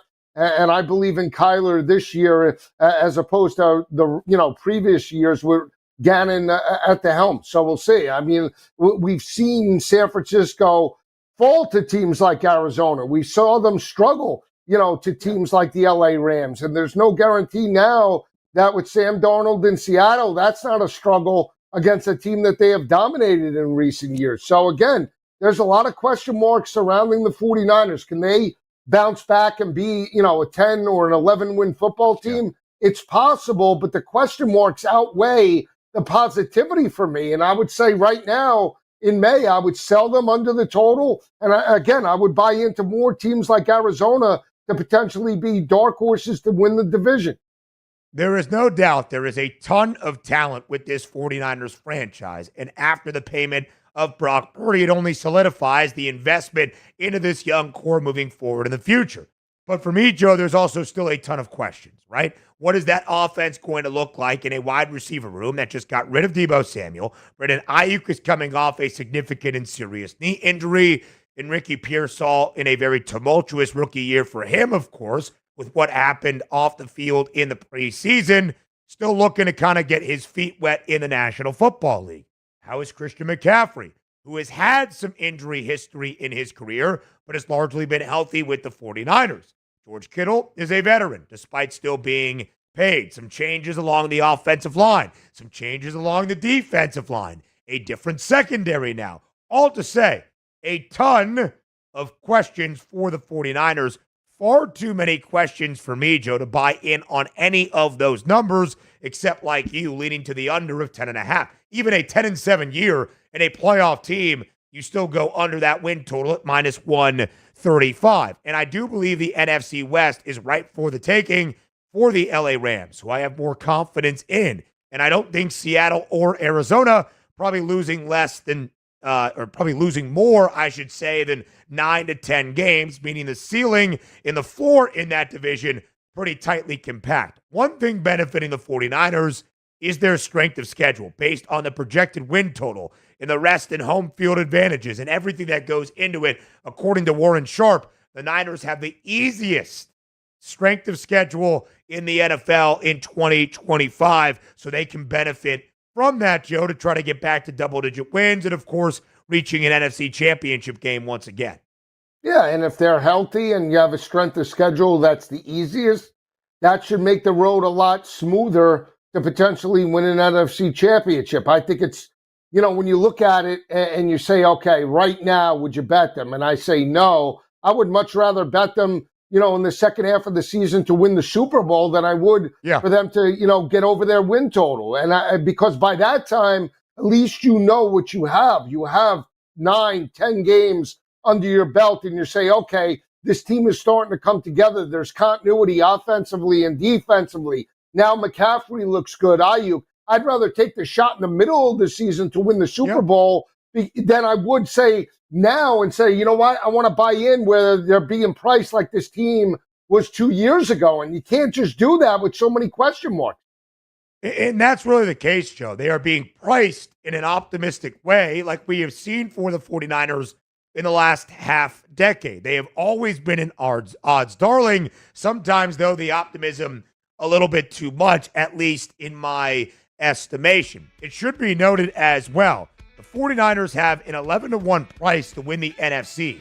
Right now, that's technically the sixth best number. They're only $1 behind the Packers and the Commanders, $2 behind their divisional foe in the LA Rams, but still sixth shortest price. How about the NFC frontrunners, the Philadelphia Eagles? Some news out of Philly up next.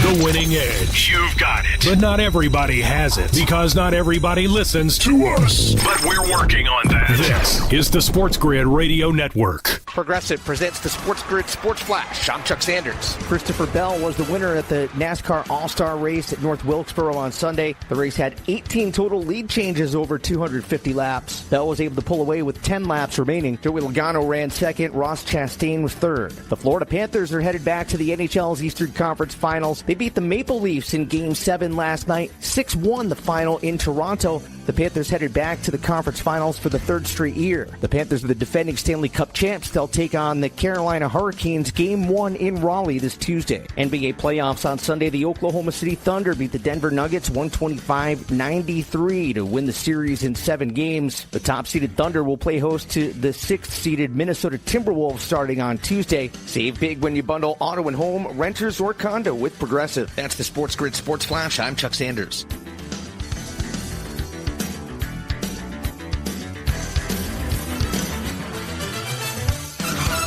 Find what you love, love what you find. A Total Wine and More. There's so much waiting for you. Spirits and beer, thousands of wines. Walk right through the door. It's all here to explore. With guides in the know and prices so low, it just might blow your mind. You're gonna find what you love and love what you find. Drink responsibly, B21. Working as a dedicated Fidelity advisor, I always ask, what's important to you? I'll look at those priorities and goals alongside your full financial picture to build a comprehensive plan designed to help grow and protect your wealth. With proactive portfolio insights and an eye on taxes, I'm here to help you make the most of your money. I'm Laura Maxwell, and I'm a dedicated Fidelity advisor. Learn more at fidelity.com/wealth. Investment minimums apply. Fidelity Brokerage Services, LLC, member NYSE, SIPC. You're listening to Sports Grid, spreading the winning edge far and wide. Terrestrial, internet, TV, satellite, and don't forget our mobile app. Face it. The winning edge is everywhere. Somewhere there's a squirrel frustrated he can't get a phone. This is the Sports Grid Radio Network. You're listening to Football Full Circle with Joe Lisi and Ben Stevens. Live right here on Football Full Circle, it is FFC. Can the San Francisco 49ers bounce back in the NFC? An 11-1 price right now on the 49ers entering 2025. Of course, the Niners, prior to a 6-win season a year ago, had reached the NFC Championship game 4 of the 5 years in that window. One of the years, they came up short in Philadelphia, and now the Eagles have won the NFC Championship 2 of the previous 3 seasons. And of course, last year, were crowned a Super Bowl champion as well in the Big Easy. Vibes are high in Philadelphia this offseason. The NFC frontrunners, the Super Bowl 60 favorites at this moment, leading to, Joe, a multi-year extension for Nick Sirianni. The Eagles themselves just announcing this news in the last 10 to 15 minutes. Not exactly sure the specifics or the finances behind it, but a multi-year extension for Super Bowl champion winning head coach Nick Sirianni. Yeah, and when we think about elite head coaches, we think about Belichick, obviously, that's moved on to North Carolina, Andy Reid, the modern day, dominant head coach, right? And some of the others. But we never put Nick Sirianni in that list. And now he won his first Super Bowl. He knocked off Andy Reid a couple of years ago in the regular season. All his teams do is basically win important games. And he's just never mentioned. And I think that narrative changes now. Especially when you look at the loss a couple of years ago of both the offense and defensive coordinators, right, that have moved on, and knowing that this team now is still built for success moving forward. Now, Howie Roseman did a fantastic job in the draft, but you still have to coach that talent up. You still have to get the chemistry in the locker room, and Sirianni has done a fantastic job in that. And again, I think he needs to be viewed with Andy Reid now. The reason why I say that is he knocked him off in the regular season. He knocked him off in the Super Bowl. He's 1-1 in Super Bowls, and his team step up. And what more can you ask for in terms of young head coaches? Nick Sirianni has to be one of the best. Yep, Joe, I completely agree. I think he's slightly overlooked in how great of a head coach he is, or at least at bare minimum, how successful he is as a head coach. Part of it is probably because he was not from the McVay tree. He's not the offensive mastermind that is a Ben Johnson, perhaps. He was the OC under Frank Reich in Indianapolis. He had some great success there in Indy, was hired by the Eagles in 2021. His introductory press conference was a little bit strange and awkward. He was not this whiz kid, right? He was not this mastermind taking over the reins in Philadelphia, expected to be that hot head coaching hire of insert X cycle. He kind of came from a place that not many people knew who he was. And yet, in his 4 years as an NFL head coach, he has been nothing but successful. A winning record in all 4 years in Philly, a playoff appearance in all 4 years in Philly. He has won 14 games in 2 of the last 3 seasons, at least 11 in the last 3. He has won the NFC Championship twice in the last 3 years and in his 4 years as a head coach. And now with the ultimate prize in the sport, a Lombardi Trophy as a Super Bowl champion. Joe, I think if you were to say that about many other first-time head coaches in their 4th year, you would call that a dream. Ben Johnson does that in Chicago. He is going to have a statue right next to Papa Bear, George Halas. Matt LaFleur does that in Green Bay. He's right there with Vince Lombardi. There are so many coaches that we have anointed as this next best thing, as the best thing since sliced bread, that have not had near the level of success, a lick of it, that Nick Sirianni has proven to have in Philadelphia. He got his multi-year extension. He'll probably get compensated very, very well. And Joe, he is more than deserving of all of those accolades, both financially and maybe being up there with one of the 3 or 5 best head coaches currently in the NFL, and maybe even saying top 5 is not fair enough to Nick Sirianni. Yeah, I think you judge elite head coaches by what they do in big spots and what they do in terms of Super Bowl championships, right? And that's where I think, people miss it. And it just happened last year in this past February. But, Nick Sirianni was potentially on the hot seat, which was crazy to think about, right? Now, part of that was how crazy the fan base is in Philly. Just like New York, go big or go home, and the expectations on this team were to get back to a Super Bowl, and they did that, and they dominated the best team in the NFL up until that point. And I think now, when you say, okay, Sirianni's got one, knowing the team that he has, he potentially could get 2 and 3 in back-to-back years and be that first trifecta that we've seen. And he still, I don't even know, Ben, if he's going to be mentioned in the likes of John Harbaugh or the likes of Sean McVay. And I understand the tenure, but they still have the same amount of Super Bowl rings. Yeah, no, there's no doubt about it, Joe. You're making great points at this juncture, right? And Nick Sirianni has the chance to win multiple Lombardi trophies in his first 5 years, not just in Philadelphia, but as a head coach in general. That's success from the very start. By the way, he's only 43, turns 44 the middle of next month, this upcoming June. He is going to be there for the long haul if he would like to do so. Sean McVay has his Lombardi. Nick Sirianni has his Lombardi in terms of coaches in their late 30s, early 40s. They're the proven guys. Kyle Shanahan has played in multiple Super Bowls, no championships. Dan Campbell, great, has not played in a Super Bowl. Sean McDermott has not reached a Super Bowl. Zach Taylor has coached in one, has not won a Super Bowl. Matt LaFleur hasn't come all that close. Kevin O'Connell, not all that close. We'll see what Ben Johnson has in Chicago. But in terms of proven pedigree of the younger edge of coaches, Joe, in the NFL, Nick Sirianni's that guy first and foremost. Sean McVay there as well. And I think it's also partly because of who Sirianni is. He is seen in the landscape as a CEO head coach, right? He's not the guy that comes up with the offensive or defensive game plan. He wasn't this offensive genius in Indianapolis.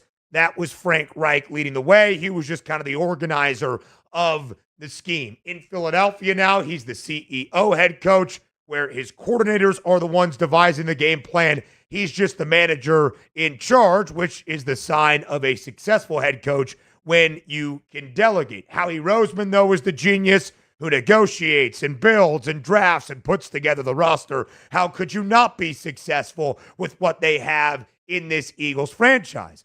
And so we overlook Sirianni. I think the point that you and I are making, that based on the track record, based on the success, based on the overall and pinnacle of achievement of winning a Super Bowl, we should not be overlooking Nick Sirianni as one of the 3-5 best head coaches currently in the National Football League. It doesn't matter how you do it, just win, baby. The old Al Davis motto, and that's what Sirianni does. You know, whether you want a manager, a game manager, or a CEO type, or you want the X's and O's, if you can't win a Super Bowl championship, it's meaningless. So for me, this, Sirianni's, I want to say style fits the Philadelphia Eagles right now, and they're winning games, and they're winning in dominant fashion. When you rip off 15 or 16 wins like they did towards the end of the regular season into the playoffs and dominate the Kansas City Chiefs the way they did, shows preparation, shows the ability to game plan offensively and defensively. I don't know what more you can ask for. Absolutely so. There are right now 7 head coaches in the National Football League that have won a Lombardi Trophy. Mike Tomlin in Pittsburgh way back in 2008. Sean Payton in New Orleans way back in the 2009 campaign. John Harbaugh, who remains in Baltimore, back in 2012. Pete Carroll won it with Seattle in the 2013 NFL season, now, of course, in Las Vegas. Sean McVay and Nick Sirianni each have 1. Andy Reid is the only current NFL head coach with multiple Lombardi trophies. He has 3. That's it. And Sirianni is the latest to do it. Maybe give him a little bit more respect in how you think of him as a head coach than we have previously. More on Football Full Circle coming your way after the break.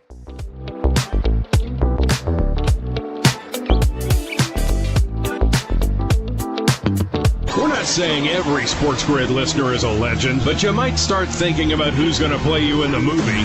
Just saying. This is the SportsGrid Radio Network. With the SportsGrid News Flash, I'm Trey Westerberg.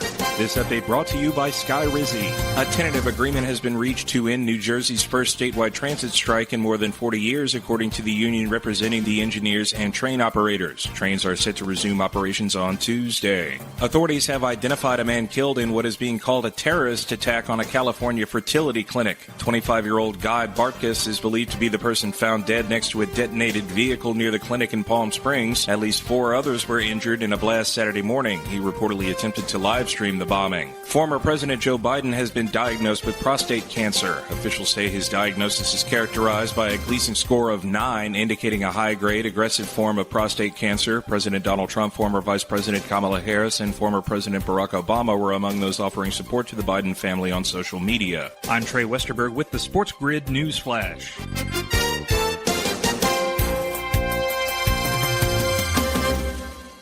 Find what you love what you find. A total wine and more. There's so much waiting for you. Spirits and beer, thousands of wines. Walk right through the door. It's all here to explore. With guides in the know and prices so low, it just might blow your mind.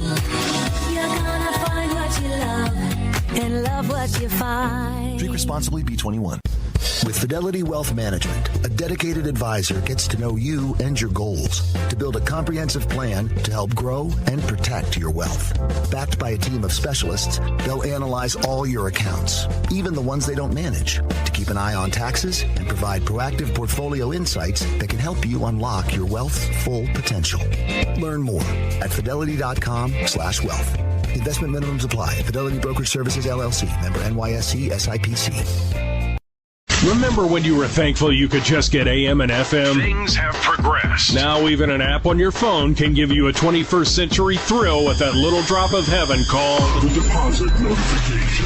This is the SportsGrid Radio Network. You're listening to Football Full Circle with Joe Lisi and Ben Stevens. So maybe Nick Sirianni does not get the credit he is rightfully owed as an NFL head coach because he's not some offensive mastermind or has not been seen as a great creative play caller throughout his career. Maybe he is. Maybe he is quite the innovator to bring the tush-push to the National Football League and have some great success with that brotherly shove for the Philadelphia Eagles. But could it be coming to a close? Entering the 2025 NFL season. Joe, later this week, the NFL owners' meetings where they will vote on proposed rule changes this offseason, including, and maybe most notably, that ever controversial tush push. Earlier at the spring meetings for the NFL, their annual meetings down there in Palm Beach at the Breakers, it got heated. It was quite decisive on how teams and how clubs felt about the tush push, setting the stage for what could be heated arguments in a very, very tight vote later this week. Ultimately, Joe, where do you fall? Should the tush push be banned by the NFL and its owners? No, it's the game of football, and I understand some people, oh, it's a rugby type of play, and it's football. Stop it. We're talking about a quarterback sneak. And at the end of the day, they have every team in the NFL, the other 31 teams, have the personnel to run the tush push themselves, but they just don't know how to run it, or they're afraid to run it. So I don't understand. It's not like they're doing a play that's not accessible to the other 31 teams in the NFL. And, just because you have a quarterback like Josh Allen and Sean McDermott is a complete idiot that he doesn't know how to run the tush push himself with a 6'6" quarterback, that's not anybody else's problem but his. So, look, Philadelphia does it better than anybody. They've basically perfected it, and you're going to now penalize this team for having success that they're doing that any other team in the NFL could do. I think it's a joke. It is a great point, Joe. It's not some competitive advantage the Eagles have because of insert X thing. Maybe because they have a quarterback who can squat 550 pounds, but anybody is open to using this play. It is not strictly for the Eagles or the NFC East. It is just Philadelphia has done it better than anybody else. Anybody can do it. People fail at trying to do so. How do you stop it? That's the next question for defensive coordinators to try to answer. Here's a better question. Don't allow Philadelphia to have first and goal from the half-yard line, and then this is really not a big issue, right? Beat them in other areas of the game to not allow the tush push to even be this decisive of a thing. What is really interesting, Joe, it's just a football play that Philadelphia has excelled at. I completely agree. The argument against it, if you are going to get a rule changed, would be health and safety.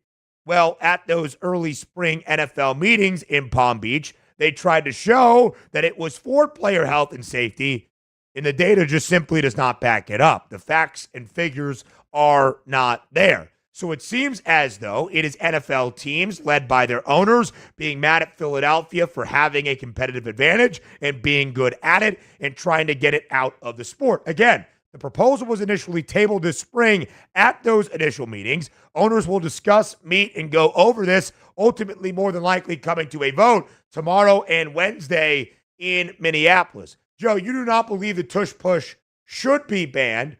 Ultimately, do you think the owners will vote to change this rule? I think I don't think it'll get through. I don't. I think it'll still be here in 2025. It might be, closer than what we've had potentially for some of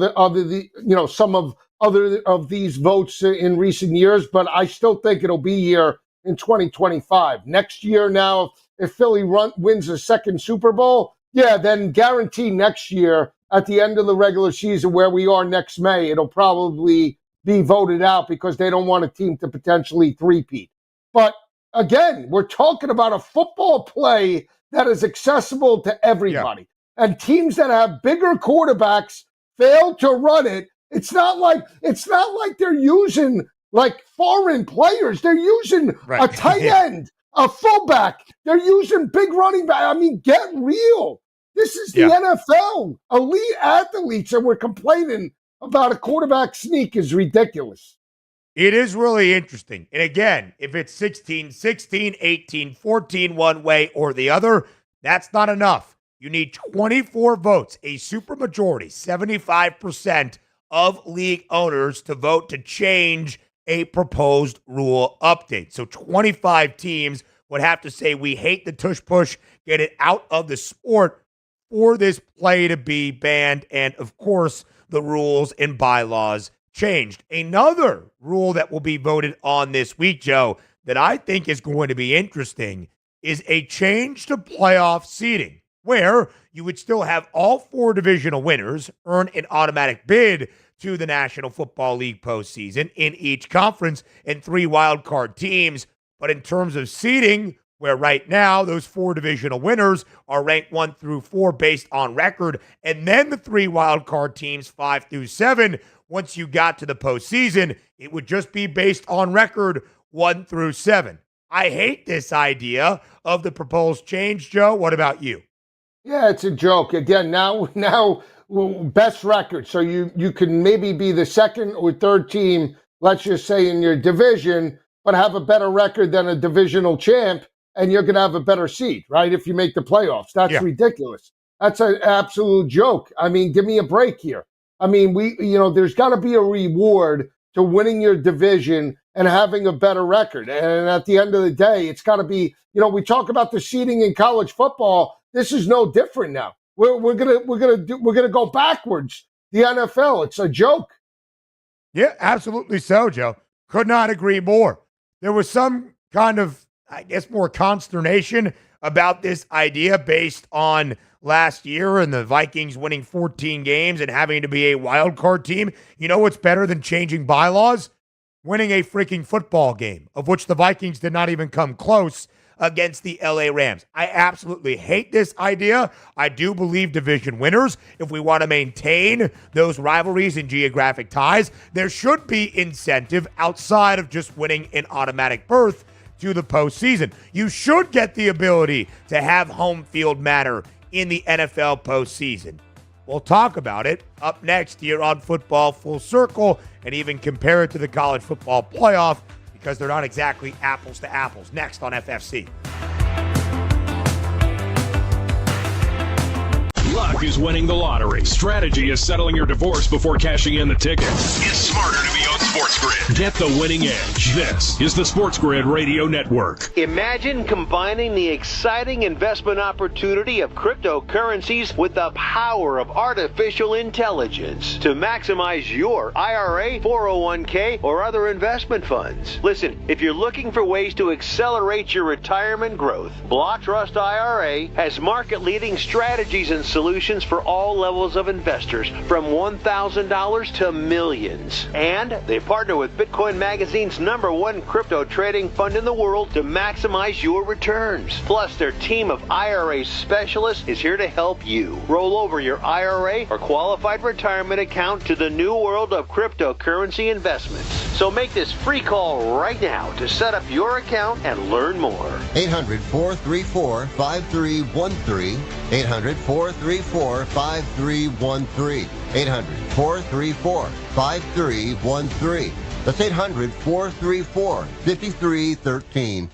SportsGrid TV and radio networks are the premier streaming video and audio channels dedicated to serving the sports wagering audience. Found on major smart TV platforms and streaming on SportsGrid Radio and Sirius XM Channel 159. SportsGrid's real-time data, expert commentary, and entertaining analysis transform viewers into informed sports enthusiasts. Our weekday radio lineup begins with the early line at 8 a.m. Eastern with Ben Stevens and Donnie Rightside. Donnie joins Kevin Walsh on Moneyline at 11 a.m. Eastern, followed by Football Full Circle at noon Eastern. Kaplan and crew join the party at 1 p.m. Eastern, and Pharrell Coast to Coast keeps things rolling from 3 to 6 p.m. Eastern. Get in the mix with Kevin Walsh and Game Time Decisions at 6 p.m. Eastern. Evenings simmer with Carver and Lisi, then boils over with Gabe Moritzi on Sports Rage Late Night at 10 p.m. Eastern. To find out where to find SportsGrid that's best for you, go to sportsgrid.com. It's smarter to be on SportsGrid.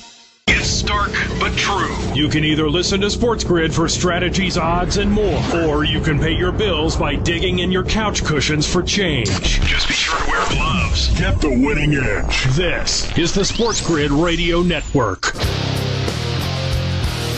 You're listening to Football Full Circle with Joe Lisi and Ben Stevens.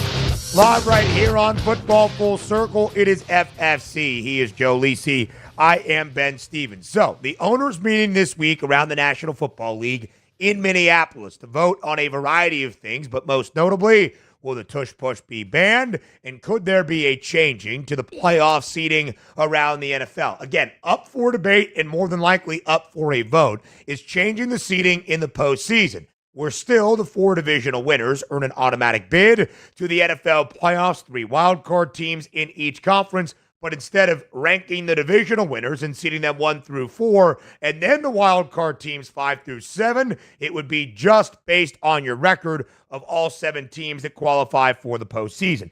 Both Joe and I are anti that proposed rule change. The Lions have been the ones to insert it.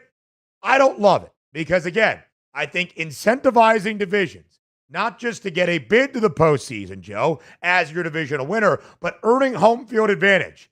Out of only 16 teams in a conference, out of 4 teams in your division, that should carry weight.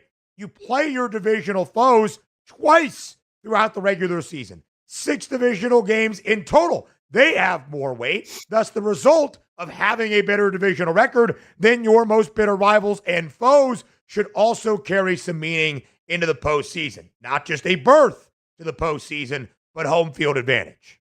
Yeah, and again, let's use the example of Minnesota, right? Minnesota won 14 games last year. How many times did Minnesota have an opportunity to advance in the playoffs? Not once, but twice. They could have won the division. They went on the road in terms of Detroit and got kicked in the chops and got absolutely boat raced by the Detroit Lions, a much better team. They followed that up the following week on a road tilt with the LA Rams. And guess what? They couldn't win that game either. And that's on them.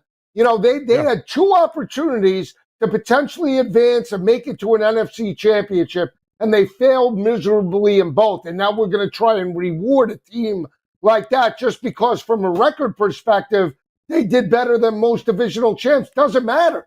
It doesn't matter. You have to take care of business. And again, you know, it's like, you know, we're giving participation trophies out to teams that just never stepped up and got it done. And I just don't understand. This is not recreational. This isn't AAU. This is the NFL. This is the creme de la creme, the pinnacle of football. And we're making exceptions for teams and elite athletes not coming through when it matters most. It's ridiculous. For what it's worth, I do not believe this rule proposal is going to pass. I do not think we are going to see a change to the playoff format. If we do, I would be stunned come Wednesday afternoon or maybe on Thursday. Now, you know that both Joe and I are college football people. We host College Football Today, all of that good stuff. There was so much conversation about the seeding of the initial 12-team college football playoff. Are we going to see a change in that format for 2025? Honestly, probably not, as they're focused on expansion once again the year following. But the big difference between what we are discussing here and the automatic bids for conference champs, but then a guaranteed opening round bye, earning a bye, having to play one less game in the hunt for a championship is wildly different than home field advantage in the opening round. That is not the same story. It is not apples to apples. If a divisional winner, Joe, not the number 1 seed in the conference with the best record, but a divisional winner who was 9-8, got a bye over everybody else, then yeah, maybe we can change some things. But that's not what is up for debate or up for a vote here. Also, boo-hoo, Minnesota. You went on the road. You weren't even on the road in Los Angeles because of the tragic wildfires in LA, the opening round of the playoffs. It was basically a neutral site game in Glendale, Arizona, and you still got your teeth smacked in by the LA Rams. How about the Packers, who on paper should have handled the Buccaneers and did not? There are always going to be advantages for one side over the other, and if we are going to weight a schedule with 6 games against your division, then winning said division should carry some more weight outside of just a bid to the postseason.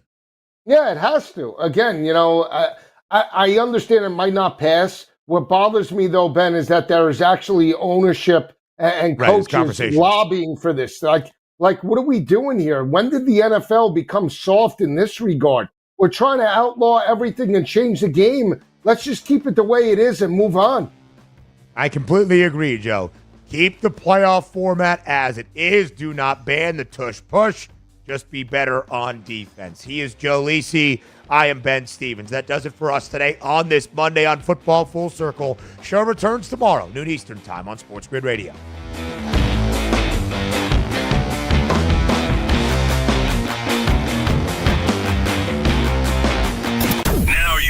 You found the advantage for gaming, odds, and more. But we call it the winning edge for short. This is the SportsGrid Radio Network.